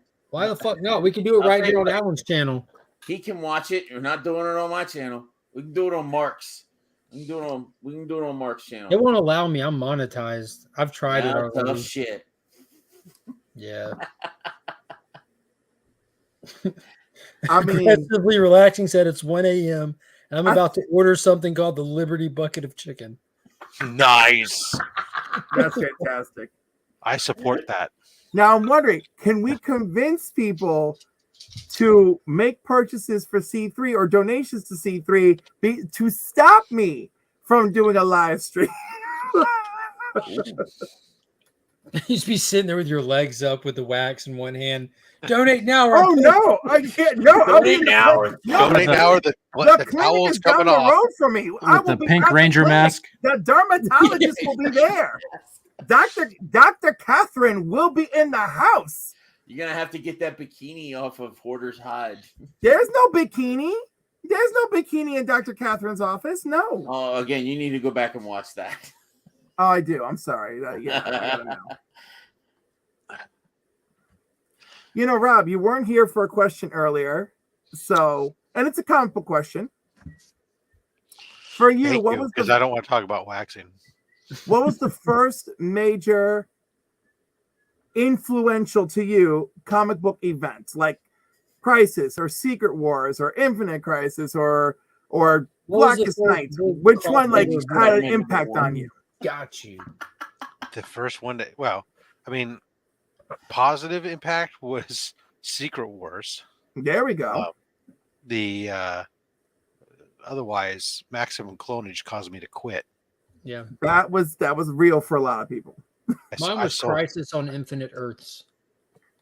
And That was I can tell you, and I remember vividly what scene it was too. And this is me as a child. I always thought that Earth 3 was fascinating. The crime syndicate Earth. always fascinated me as a kid. My pop's telling me stories of them and showing me the pictures and showing me like he still has like the ring collection and stuff from back in the day. He could show me like Power Rings ring and the idea that there's this evil Superman and stuff. And when I read Crisis on Infinite Earths, when it shows Earth 3 facing the antimatter, and that whole moment where Ultraman just gives up and he looks back at him and he's like, we spent our entire life trying to take this world apart. Now we're spending our last days trying to save it. And he just flies into it. I'm like, oh, I just got goosebumps right now. Like, look, like it always does it to opens me. great. Moves me every time. Listen, that Yeah, on scene Earth is 3, great. he's short, TJ. On Earth 3, he's short. Good Lord. That scene is great, but of course, I think the first moment I felt shook reading Crisis is Flash showing up, you know, and like just like freaking dying right in front of Batman. It was just like, it's just like the series announces to you that Flash is dying. Like that's it, right? And then I've already told you Supergirl's death and Flash's death both get me extremely emotional when I read them. Yeah, Barry's that dude. And Kara's that girl. And that scene with Barry doing that, that's one of the things that made Infinite Crisis so great, was moments like just him popping up and grabbing Superboy Prime and telling Bart, "You're not alone, kid, run." I'm like, oh my god, just like happy tears, exciting tears, emotional tears, just my eyes are just watering. I'm like, damn. Good shit. It's not often shit hits like that. Even back then, it's not often that shit hits like that. We look back in the past, like comics were so much better. Those moments were still spaced out. They were still very spaced out. Mm-hmm. Yeah, but there was real buildup for them, and there's lots of buildup for Flash. I mean, the end of his series was all about like the court battle, and it was crazy. But like there was great momentum. Mm-hmm. And also Crisis was really good. Crisis had excellent crossover issues, like Which Crisis are you talking about now? Infinite Earths, and I'll also say Infinite Crisis. And Infinite Crisis had a far better build up. It was so pointed, so direct. And freaking what do you call it? Freaking 0 Hour was well executed. Yeah, what was that? That was an out of necessity thing. Like, yeah, there's some loose ends. We got to hit them. Yeah, but like those Valor issues were amazing. And then like because again, if you're a Legion fan, Legion continuity is constantly a mess, and the Valor issues were just like cleaning up left and right. It was like, yep, here's Superboy. Yep, we're doing this. Yep, we're doing that. But a lot of people in the moment, they look at it just like how like you can look at Dark Crisis. Really, like it was a mess of an event in the moment for the readers, though. People didn't sit there like, oh, this is a great. They weren't there. Let's even look back on like that. You can look back on it with fond memories, but that doesn't change like the overwhelming takeaway from it at the time. Maybe and DC even recognizes that if you watch like a lot of like documentary style content, like with all these interviews of creators and stuff, they even talk about it in that regard. Even they knew what they were doing and they knew they had to do it and had to get it out there. I think they did a pretty decent job and pretty good use of parallax. Yeah, there's not a bad use of parallax, except in the movie.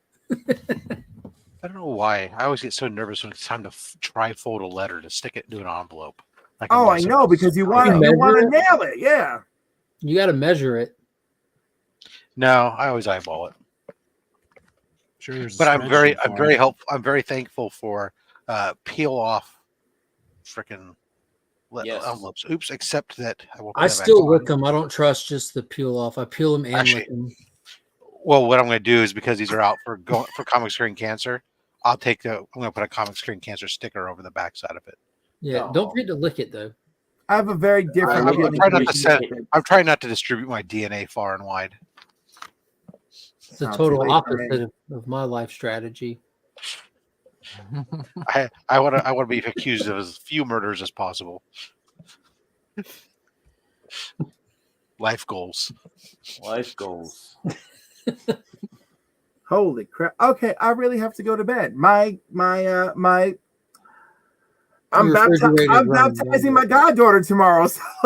Yeah, I think it's about that time. It's time to turn the music. Yeah, it's time to turn on. Dale, what are you raising your arms about? I'm sorry. This has been fun. Yeah, I heard Batman was here, so yeah. Does he have Sven tied up somewhere? Sven. Yeah. Sven needs to make a comeback too. Yeah, he does. Yes, he does. Hell yeah, he does. Good night, Trev. Alan, this is like a good new time slot for you, bud. I don't know about that, but we'll I don't work on Friday nights. I'm not saying run a 3-hour stream into 1:30 every Friday, but I'm saying like you don't work on Saturdays. Mm-mm. If you're down to clown, this is a good time slot. If you're down to clown, mark your man. Charlie Brown. Again, I really feel like we use those expressions very differently. I know. I use a lot of expressions differently. The important thing is he's not saying he's going down on the clown. You are absolutely amazing, bro. You are absolutely amazing. I love it. Beckerman. We ain't going nowhere, baby. We ain't going nowhere. No, I'm not going anywhere. And you, Beckerman, you're gonna leave go the light on. All right sorts now, of undesirables are gonna show up. I love it. Listen, I want to revisit the guy Rob that Liefeld don't with like you. Rob Liefeld. Listen, you're on my channel now, son. I will wait a second. Mute the hell out of you. Wait, Viking, I need to know: are you pro Rob, anti Rob? Really? I'm genuinely asking. I don't have my dossier on you yet. All right. Let me. I have. Ooh, there's gonna be stuff. Let's go. I thought Alan was going to show his feet. The absolute best book in my collection. Ooh. The absolute best. It was the ASM 129, and then Heroes happened, and now this is the best book in my collection. So I think that should tell you everything you need to know about that question. It Really? tells me that Deadpool's first appearance is very important to a lot Here's of the people. thing, Cliff. Though It's actually it's we're gonna about use Gideon. facts and Nobody not your cares about. feelings I have mine all for about Rob Gideon Liefeld. But anyhow, I just and wanted to tell Copycat. you. I just wanted to tell you, Beckerman, my beef is not like personal or about my emotions. It's about freaking literal experiences. Did you work with Rob on a book? No, just had special convention appearances. My So- beef is ground. It's 85%. I heard you like beef. I like well, we meat. know I love beef. Rob, we know, likes real beef. Actually, I learned a lot about beef this weekend or this Friday because there's a whole lot of. Apparently, I gotta stay away from the Cliff, black you're bean shouting. burger. Cliff, there's videos of me I'm with tired. with I just a woke 20-pound piece of meat, rubbing it down. Smacking it. Oh, with the spice before you throw it on the grill or the smoker, of course.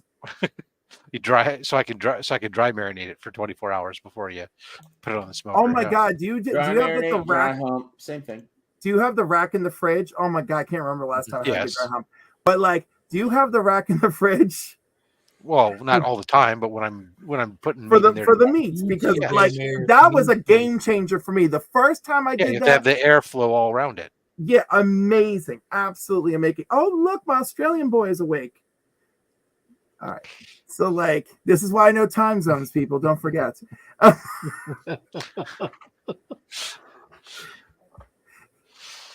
Like every Why, dude who's Ellen? interested in me is in a What's that? different time zone. What's that? It's so late. It is late. Why are you here? I was just about to end. I the woke up stream. and I got your text. Oh Jesus Christ! We're glad you're here, Becker. 3.5 hours ago. I don't check YouTube alerts at this time, but I do check. First my of all, text do your messages. YouTube alerts even work? Mine have never worked.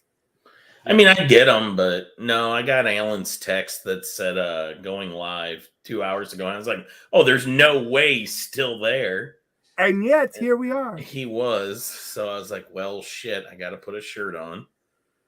I'm so glad you're here, though. I really am. I appreciate you. That makes But one of us. But Becker, wait, come on! I got all those '93 Marvel packs, and it's, Yeah, where did those 93 Marvel Master Packs or whatever the heck, where did that come from? I had a couple, and I decided I wonder if I can find some more of them, and I found a bunch of them inexpensively, so I grabbed them all up, especially for the ones I could get from a single seller who was willing to combine shipping, and then so that way I can what I'm going to do with them. I'm going to put like for the wheel, I'll take like two. I'm going to put two of them together, and put them on and those will be some of the like surprise wheel items and stuff. And so, but yeah, when I saw it, I was like, oh, look at this! I got to take a picture for Beckerman here. We got two different ones that has his boys in there. And I got in today, Becker. I got some OA from Marinan for the auction, but none of it's Nova stuff though. That's less cool. It's like his Wild Star book, which is his independent stuff, and I got a pencil sketch, an 8.5 by 11 pencil sketch of Batman and Robin, the Carrie Kelly Robin. Rob, here's another weird donation question for you, or it's a donation question, right? Mm-hmm. So while I go digging for things to send you, like, what do you think moves best? Like Batman, Deadpool, a specific artist like Terry Dodson? Like, what do you think moves well? If you're talking about like comics, or are you talking about art? Comics. The comics are the more mainstream the name and the title, the broader appeal it has. In general, and that's not always true, but in general.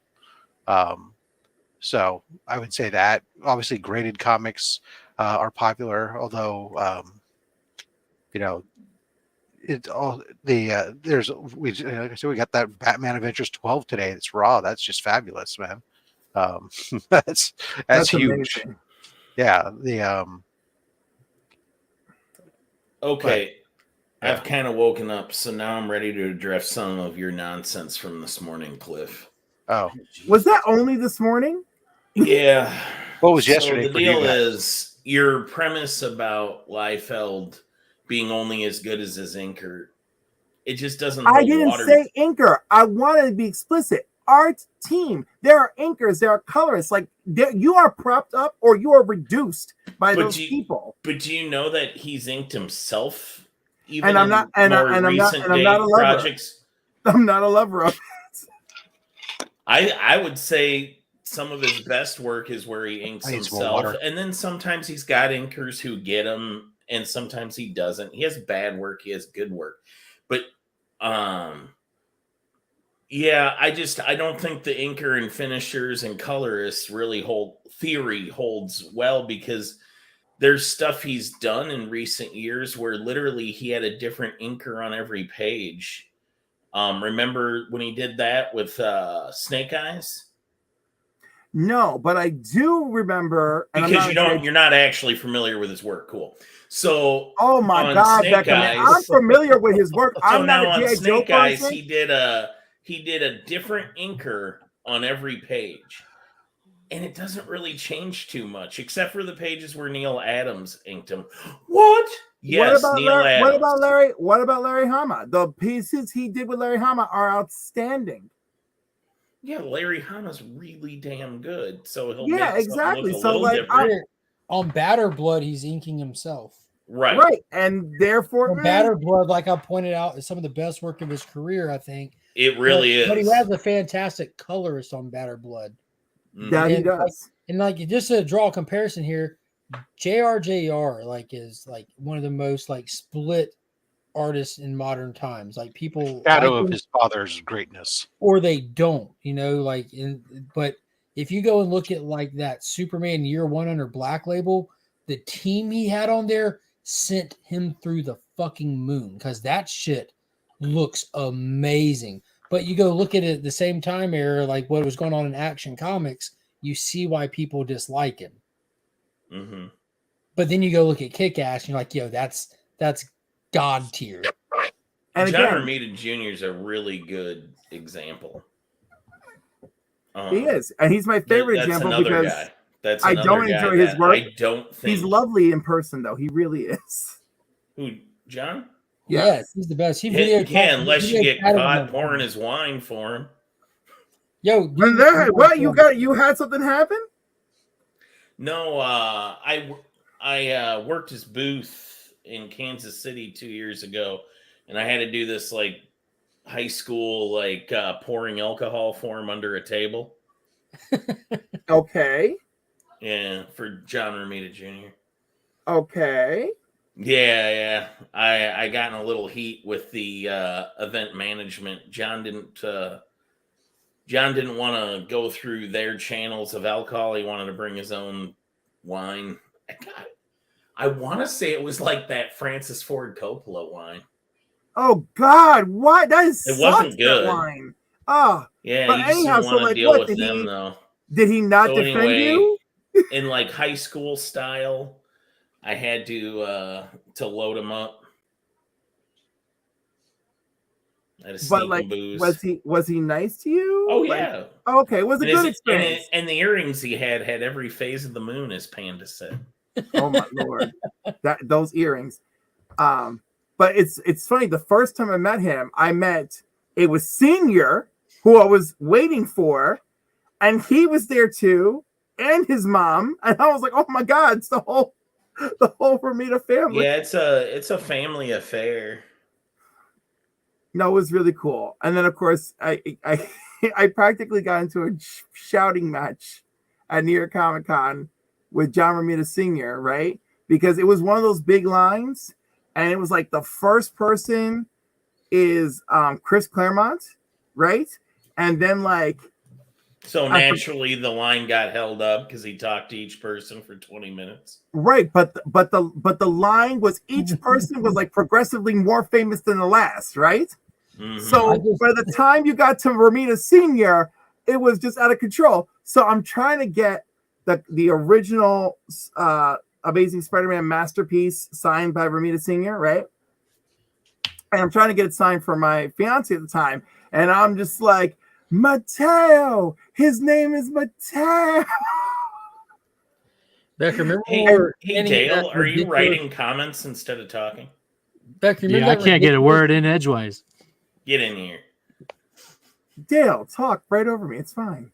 Oh no, I have Yeah, manners. No, you gotta- I would you gotta like to step on a talk toe about or that two to talk because on a stream. Daredevil Man Without Fear. I always thought that was JRJR's best work. I have a complete set of that will be available during the There C3 you go. event. Gosh, I'd love to buy some of that at double retail. Just let me know. Becker, do you remember that ridiculously long Steranko line at Heroes Con and that guy in that fantastic cosplay outfit holding everyone up? You're evil for that. You're gonna go to hell, Mark. Mark, did you hold up a line while you were in Oh, No, it cosplay? wasn't. All right, make me I tell think the Becker story. wasn't it. Becker was. That's when me and Becker met in person, and about the first time we saw each other in person that day. The first I day, had walked away. I don't think he and was I expecting came me back, to and be me it in was person. literally like an hour later, and Mark hasn't moved positions in this line. Like this line hasn't budged. I was I only like can- 4 people away. Too, Like the whole I time. had almost all of my goals done in the hour before the damn thing opened, and I'm running around finishing up my last few things, and I come back. Mark hasn't moved. He's in the same spot in Steranko's line, and I come up to him. I'm like, "What the hell, man? Like, what's going? Why are you still over here?" He goes, "Hasn't moved." But this guy in the cosplay, I think. How did you put it? That guy in that fantastic cosplay outfit cut to the front of the line, and he's been talking to him ever since. It was a guy in a wheelchair. Mark's evil and he's going to hell. Mark. It Was he wasn't cos- just his a cosplay guy for in a Professor X? wheelchair. It was Or a was he cosplaying as a Dalek? It was a vet in a wheelchair. I just said it to get. I was Becker- trying to make it sound better. Becker That shit's looked up so like played. he's going to see a cosplay. He abused that. I can say that shit. I don't care. He abused that. You're Wow. going to hell, Mark. I have, listen, I have a couple of friends that are vets in wheelchairs. They don't abuse that shit. They don't fucking butt in the front of lines of shit. Am And I then am hold the I line up am for I like an wrong? hour. Am I wrong because I forced someone to abuse that one time at a convention? Yes, you're all bad people. Well, no, but we didn't. Well, I mean, but we didn't hold up the line. I mean, it was one and done, you know. But like, That's what she Not so, said. I don't know. I feel ambivalent about it. Steranko's like a one-trick pony too. He kind of just shows everybody like the same art book he's had forever, and he tells you like no one was doing just covers back then. And I told him I'm just doing the cover, And he bro, looks, we- and he we- looks we like a fucking superstar. know. Check out this portfolio of prostitutes I visited all over them. like, dude, Steranko, we get it, bro. Because I was standing one step right there when you told this story, fucking 30 minutes ago to the person in front of me. Like, just keep it moving. What is that? That's me What on the is way to a that? wedding. Why is that? Why is that? It's off screen. That savage focused mark. There's cash money mark as an option as well. Yeah. I have a series of Is there faces O of face Mark. mark as an available option? You have to Here. pay for that. Okay, These so are send me the link actually to just the OnlyFans. perks I got for being a Legion member. Mhm. Oh Mark my sends you a series of his faces. Here's Money Mark. I like Money Mark too. Cash money mark. No, that one's not as entertaining. Oh God, they're all entertaining. I have a new series I'm gonna be. I guess I could unveil it tonight, but I'd rather not because he's not here. But is That one we're all is- familiar with. That's mystery box surprise mark. It Is is. that what you call that? Yeah, go watch the video. No, Yeah. well, I've watched a few videos where you've done this. That's what I'm saying. That was like The couldn't one with believe- Beckerman in the title. It's like unboxing a mystery box from Beckerman. I don't remember what that Ooh. was. It was We last- were doing a Make a wish charity. Make-A-Wish, yeah, Make-A-Wish fundraiser on this channel. I've never sold anything, So I just said, screw it. I don't know what to put in this. We'll just throw up a mystery box from Beckerman. Bid what you want, and I'll curate it to you. Mark won with, I believe, like $100 or so. He wasn't being denied. It didn't matter what people. He was. You could have bid him up. There. Got it. Yeah, Rob was not there. I was still prepared to go for broke because it was helping. I know you Alan were, out. buddy. But anyway, I can take you there. Take you there. Actually, Mark has now gotten the book I sent him cleaned, pressed, and in CGC, so you could follow it even more on his channel and see the whole. The Green Arrow origin. #1 that I'm looking at. No, that one was double signed. No. That was double signed. Yeah, go to the end of the video. There's a first Silver Age Spectre. Yep. It's at 7 minutes. Oh, I do. I've seen your follow up to this. Yeah, Yeah, where he it was gets in it clean The pressed. in CGC, CGC. I just did that. I think it was like last week. You did. The CGC Very box recent. came back. That showcase, Is beautiful. it back? Yeah, What did he come back as? 6.5, I think. Oh, okay. Yeah, which is incredible. I didn't think it would be over a 4. Neither did Dustin. Yeah. And I talk about it in the video. Like Cool. He really does an amazing job. Dustin Yes, said, I I think it's going to come back You just around can't. You probably just can't get it. 4.5 to a 5 because of this one imperfection here. But if it wasn't for that imperfection, it'd be a 6.5 all day. And it came back to 6.5. Yeah, you probably. And then just this will can't get- always you be can't my get- favorite avatar. You can't get books. Just to him Steve in today, though. business. He's just so backed up. Yeah, but I got tinfoil hat Remy, man. I've got, I think I have like the most depressing one that exists. Yeah, there you go. Attaboy. Comic I also Viking. have That dude. So I have another one of that I'm where it's drinking, his Remy. face on the good version of that. we're drinking Austin. Just so everybody knows, that's Burke's cousin. Yeah, That's so actually there, Bert.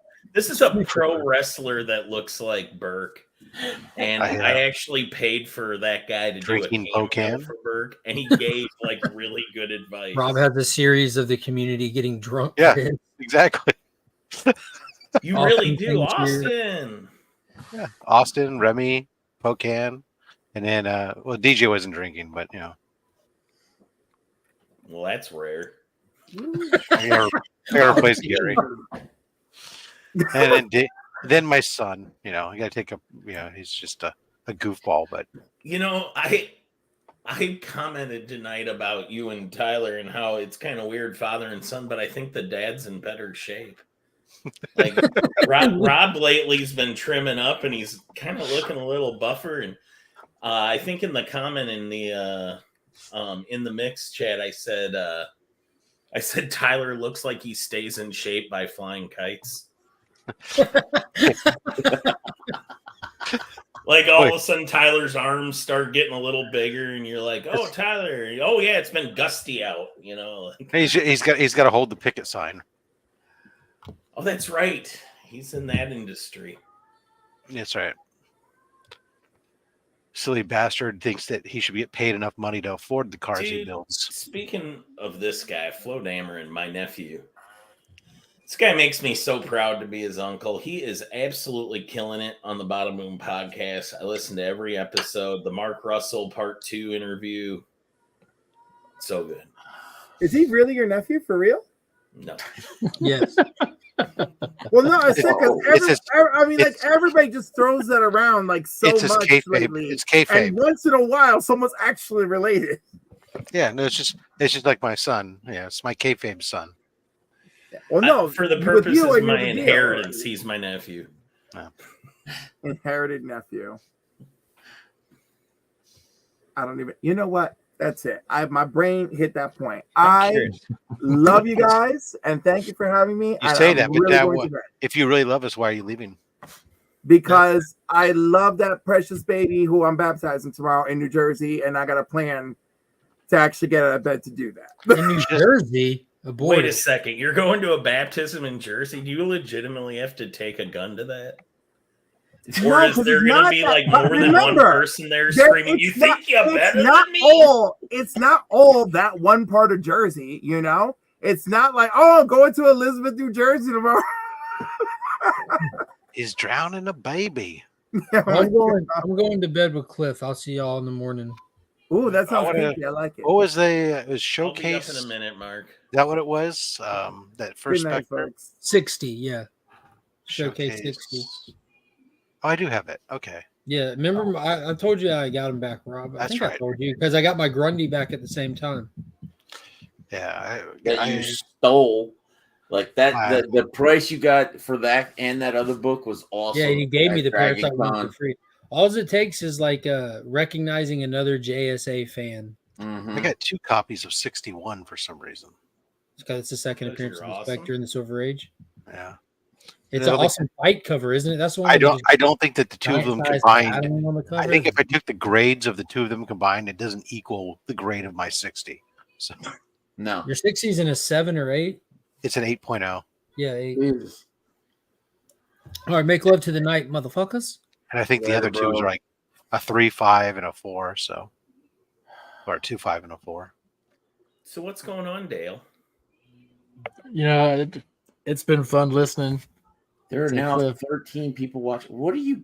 Don't you motherfuckers sleep? Yeah, where are your homes? Welcome to the You're West Coast, home. baby. It's only Yeah. 10:45.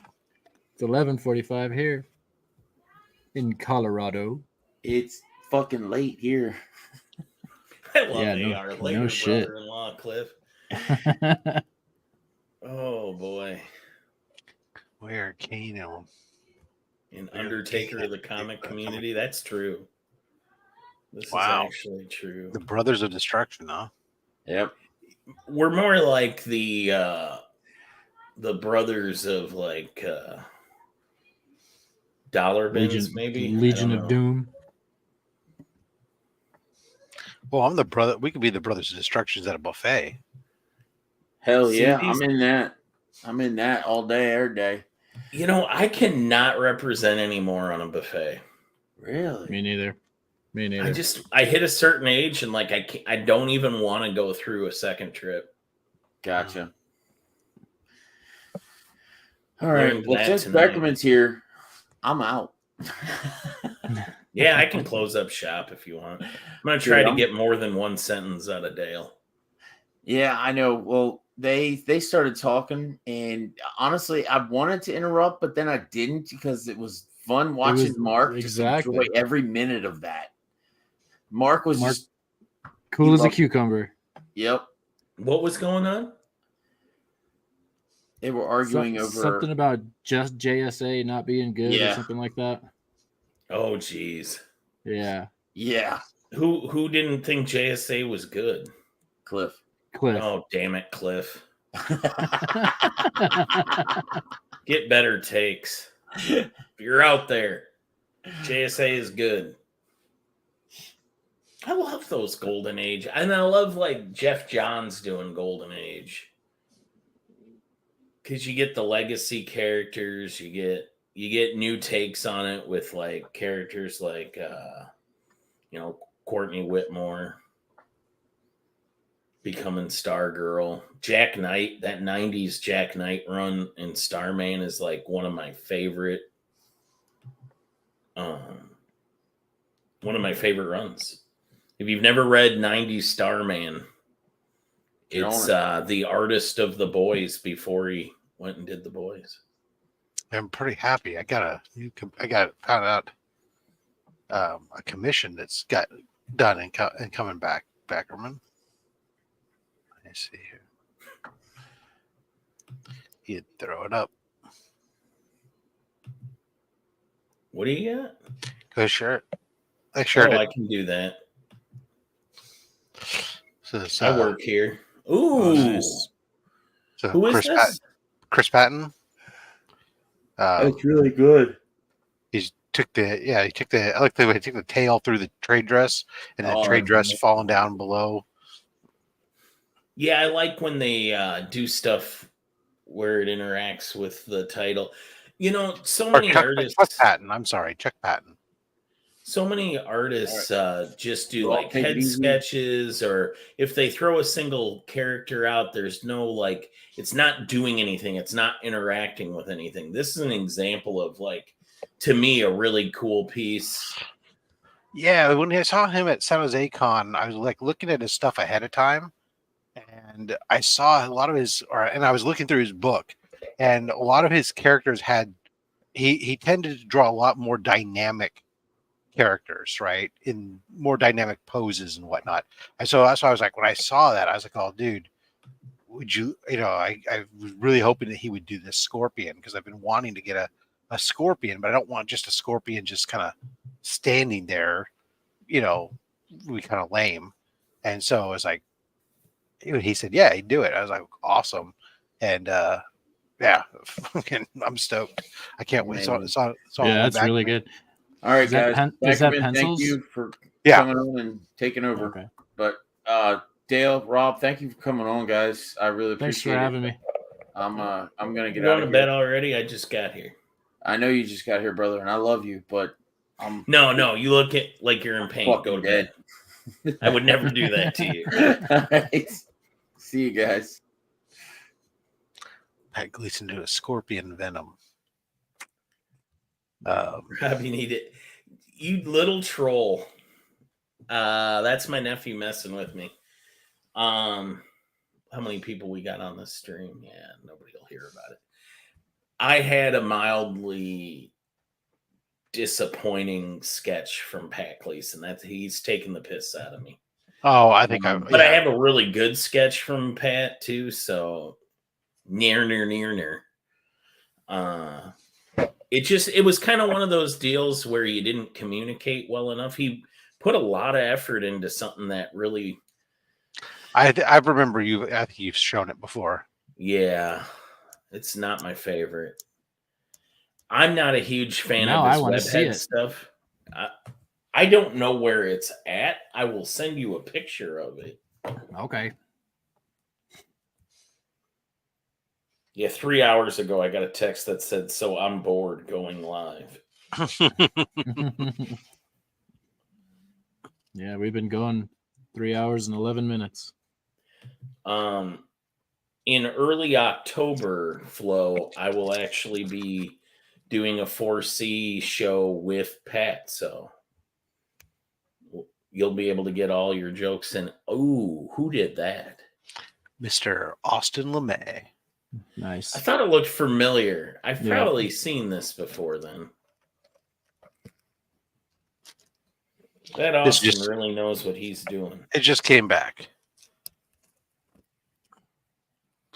Did it come back as art? Was that Yeah, a no. CG? This was a Is it a CGC. CG? Yeah, he Okay. sent it to CGC. It really is just unfortunate because these red sketch covers, when I Mhm. got them, they were not in great condition, and so it's got a lot of color rub stuff. So it came back in 9.2, which Yeah. is just distracting from the. Oh, I haven't opened this one yet. Just put an art sticker over it. Crack it open, send it in. But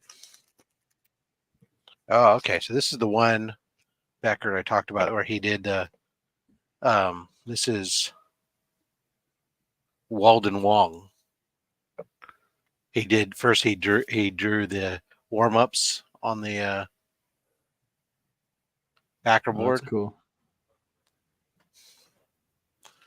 Yeah, he didn't. Actually, I'm hasn't- just gonna jack this photo right off of Gleason's Instagram. He posted the picture of it. Nice. All right, coming your way, Dale. All right. Oh, I do like that. See, that looks and good. that's another example where it's not just the character standing there doing nothing. You know, I like when Yeah.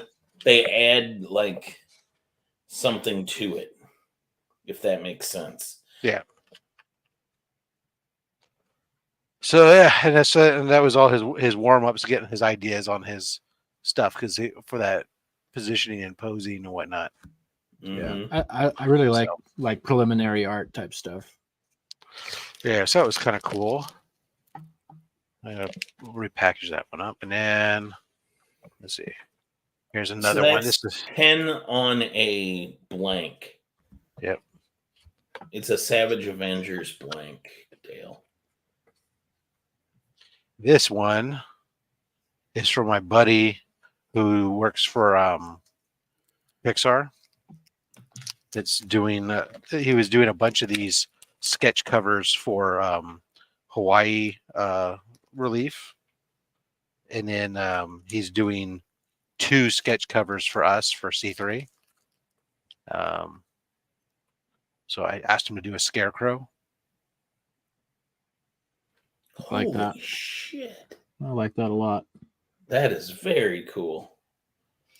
You He said does- this is for C3? No, this one's mine.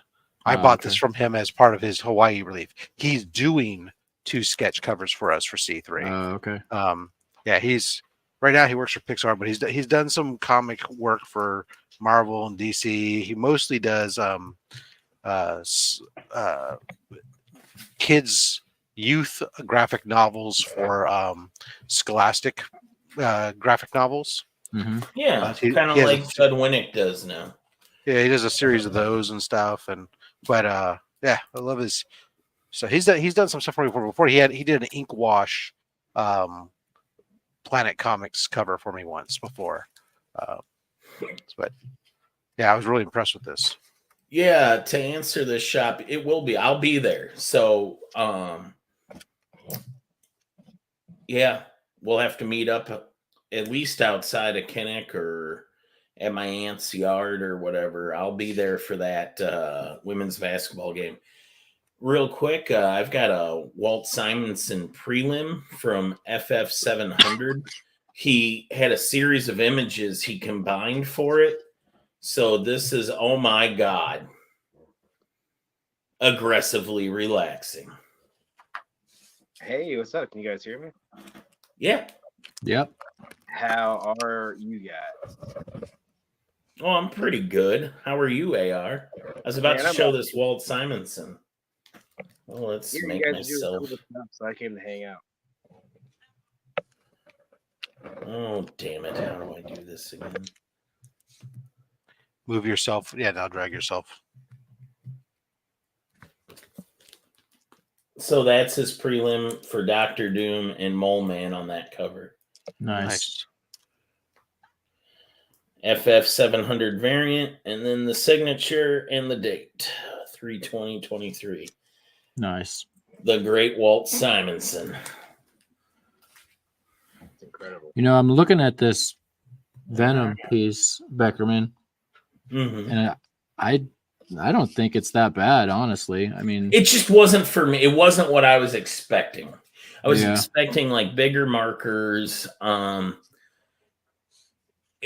That's also I mean, that picture makes it look pretty cool. I don't know. It in person it just seemed kind of muddled. I was gonna say it kind of looks like he messed up and tried to cover it up. Yes, there's something happened with the tongue, don't you think? Yep.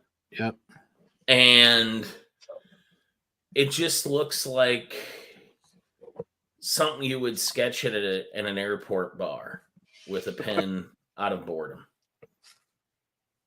On a It does cocktail have a, napkin. But It's had there's a lot of effort. It's had a into drink it. sitting on it. Took them a while. Yeah. I like it. It looks I've good. held on to it because I'm trying to decide what to do with it. I would love to show it, Hector. I guess I could present. My problem is I don't have my social media connected to this laptop. Yeah, there we go. I'll move Dale. Hold on.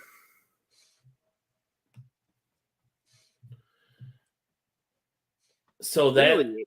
you could go to Pat Gleason's Instagram too and scroll back. It's on his Kansas City Comic-Con. Yeah, Flo got the steal of that show. Phil Hester, Damian Wayne. But yeah, if you like Venom, you'll probably like that. If you like Pat Gleason's Webhead stuff, Yeah. I'm more a fan of Pat Gleason on like Challenge of the Super Sons, and I was picturing when I when I ordered the sketch, and I mean, it was for a quick sketch. Actually, that was technically supposed to be a remark that he then upgraded it. And oh, I see Rob. So this is the one of the Chris Mernon pages, the Wild Star page that Ooh. he sent over from what is this from? This is Wild Star issue 2, page 4. So we got a hero page. It's done with lettering, and then he also sent. Oops, that's the wrong one. Oh. It's from something called Mermaids. I don't I'm know. not familiar with it. Nor am I.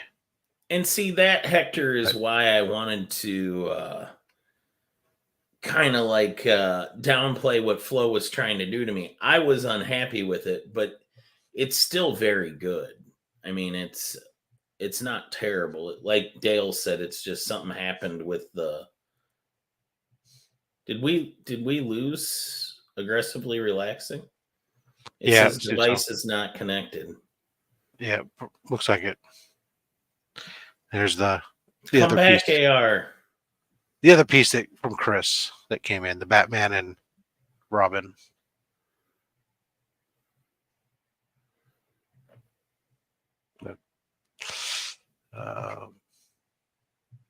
And did we lose Dale? I don't know. He's muted. That we Oh. got in. These are. Oh, I'm not sharing anymore. Oh, you took it down. Sorry. I say this is stuff that came in for C3, so we got that. Wow. Yeah. Somebody donated that. That was very generous of them. Yeah.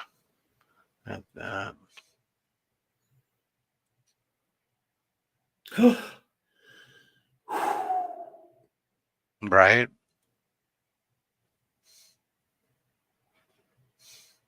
Issue I need more 100. money. I need more money. Was that a Blue Beetle? Sorry, Yeah. I had Yes. my screen That- closed. That was a Blue Beetle. Some murder hobo. Something is killing the children. See, yeah, I agree with Flo. I think he pivoted mid-sketch. I think he did Mhm. something with the tongue he didn't like, Yeah, and he like tried right under to the save chin. it, and it got a little muddled. Yep. And when you're working in ink pen like that, I don't think it's very forgiving to mistakes. Ooh, Mark Brooks. Capaldi and Snyder signed. It's Sold Twice. We got a bunch of these sketch covers. Those are the ones from Daymares, right? Yeah. Chris Campana one. Nice. This one, I finally dawned on me what this was. At first, we were trying to figure this out, and it dawned on me that this was issue 50. So this is the wedding issue. So it's Batman, and he's got basically his cowl's made up of like Catwoman's cowl. Oh, okay. And I was like, oh, it took me a while to get that, and then I finally go, oh, okay. That's the thing with Phil Hester, though, Flo, is you don't really have to save too much. His prices are reasonable.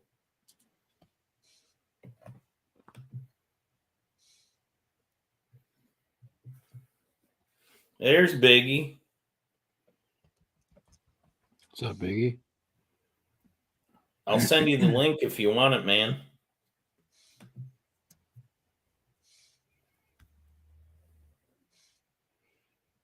Let me pull up.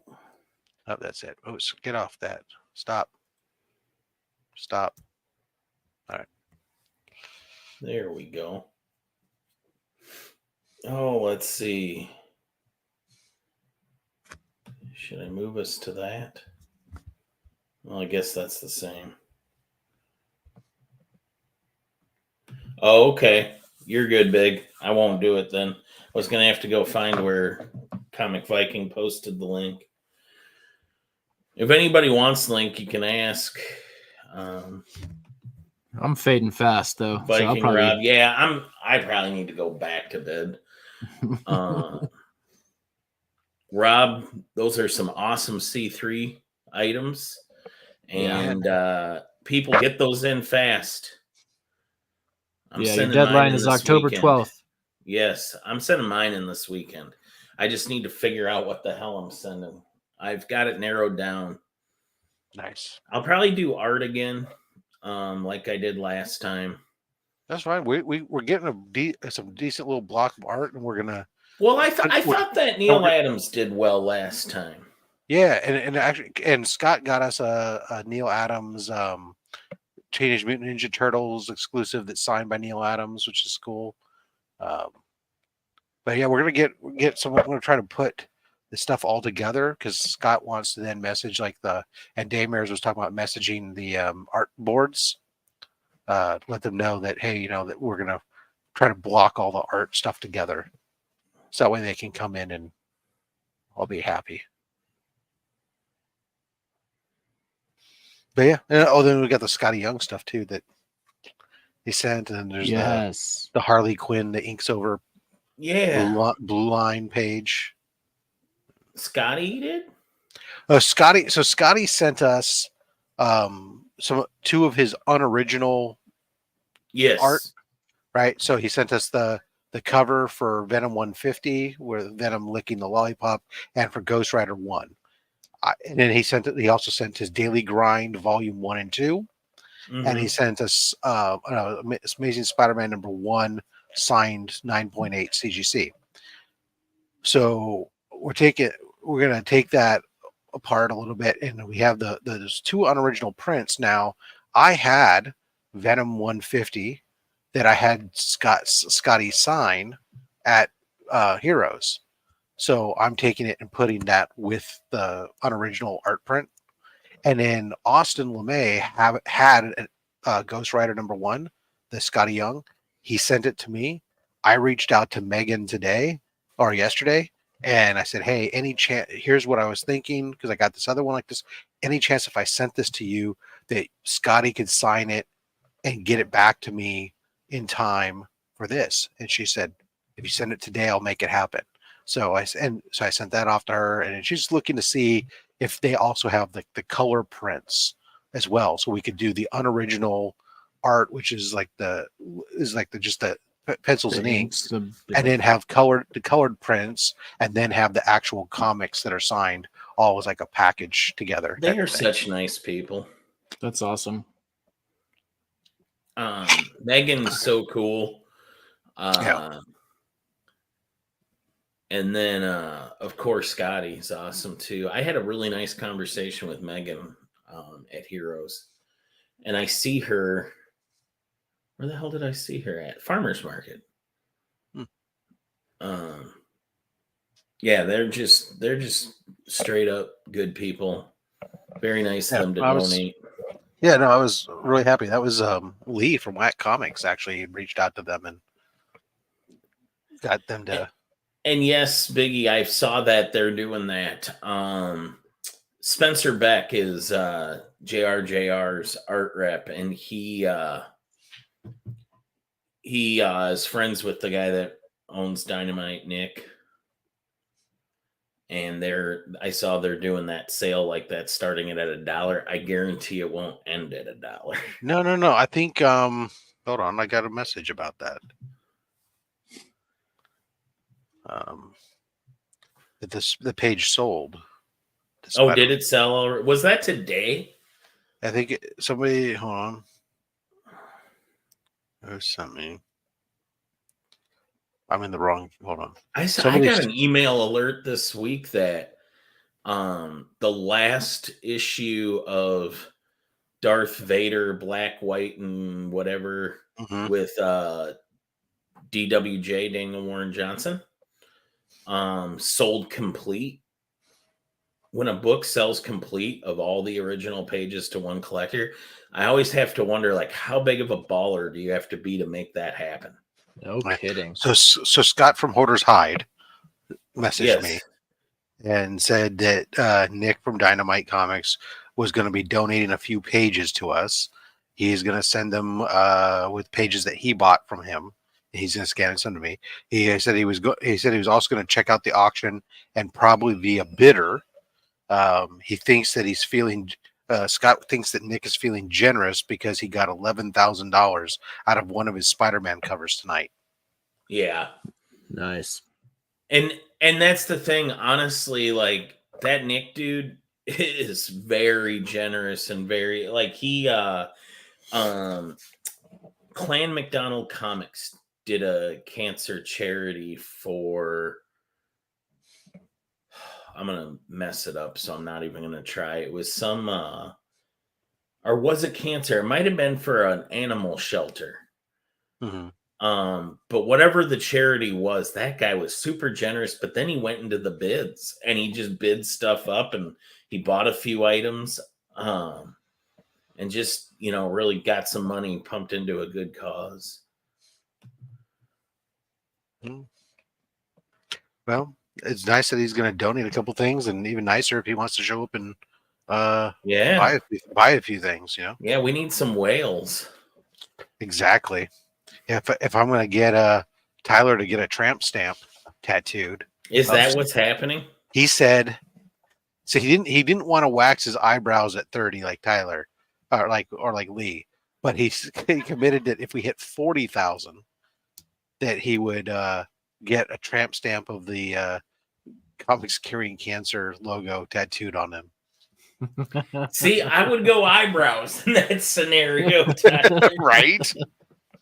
But Way I think less he you I think dummy. he was thinking that 40K was out of reach, but we were doing some math, and Yeah, 40K is not out of reach with this crew. it's you know, we're at an advantage of we're sitting over 8K right now. Right. And we just put up the pre-sales of the Unnatural order number 1, right? So we sell, if we sell out of that, that's another $5,000. Oh, Aggressively is back. Hey, buddy. Hello. Sorry if So you were good. sitting I'm there. so good at this. So we really need people streaming. to that are interested in that exclusive. So, but we got What's time. up, AR? Oh, I'm just no good at this streaming thing. Oh, you're was trying to- incredibly good at everything. No, that's so sweet. I was trying to fix my mic, and then I said, "Screw it, I'm just coming back in." It's 2 a.m. Who cares? Right? Biggie Shack says hi. Biggie, what's up? It's weird you watching me. Normally, I just watch you. Me too. I even like just hanging out when Biggie's gaming, and I just kind of lurk in the comments. Lady I legitimately- Fantastic, we're gonna be shutting this down pretty quick. Yeah. Everybody's tired except for Rob. Oh no, I'm tired. Remember, I got up at 4:00 in the morning my time to do Legion chat. So Yeah, what the hell? You had to open that store. that's not the first time. That damn Mark, he really hides behind those bad boy good looks. It's true. Yeah, I sit there and go like, "Oh my god, where is he, man?" All right, like I did at 4:30 in the morning. Yeah, it's like so I got to wake up. I'm waking up at 4, so it's been a few hours. Yeah. Normally I would take a nap on Friday. I take a nap after work on Fridays, but instead I was opening C3 packages, and then I was showing up on with the Illuminati in the mix tonight, and I was like, "Ugh." So I haven't taken my Busy. nap. Haven't taken my nap, so I'm feeling the crash oncoming. Yeah, I was laughing to myself thinking about everyone sending you stuff. Yeah, do you just have like a corner of your house that is dedicated? I have a garage.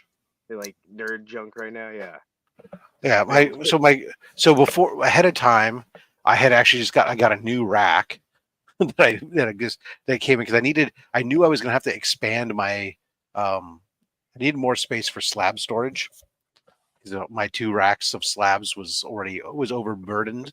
So I bought a new rack, and so it was perfect timing because for right now that rack I don't have slabs to put on it, so instead I can use it mostly for C3 stuff. And I got an extra folding table set up in the garage, and my workbench is buried under more shipping supplies as I've been building up shipping supplies for a while now.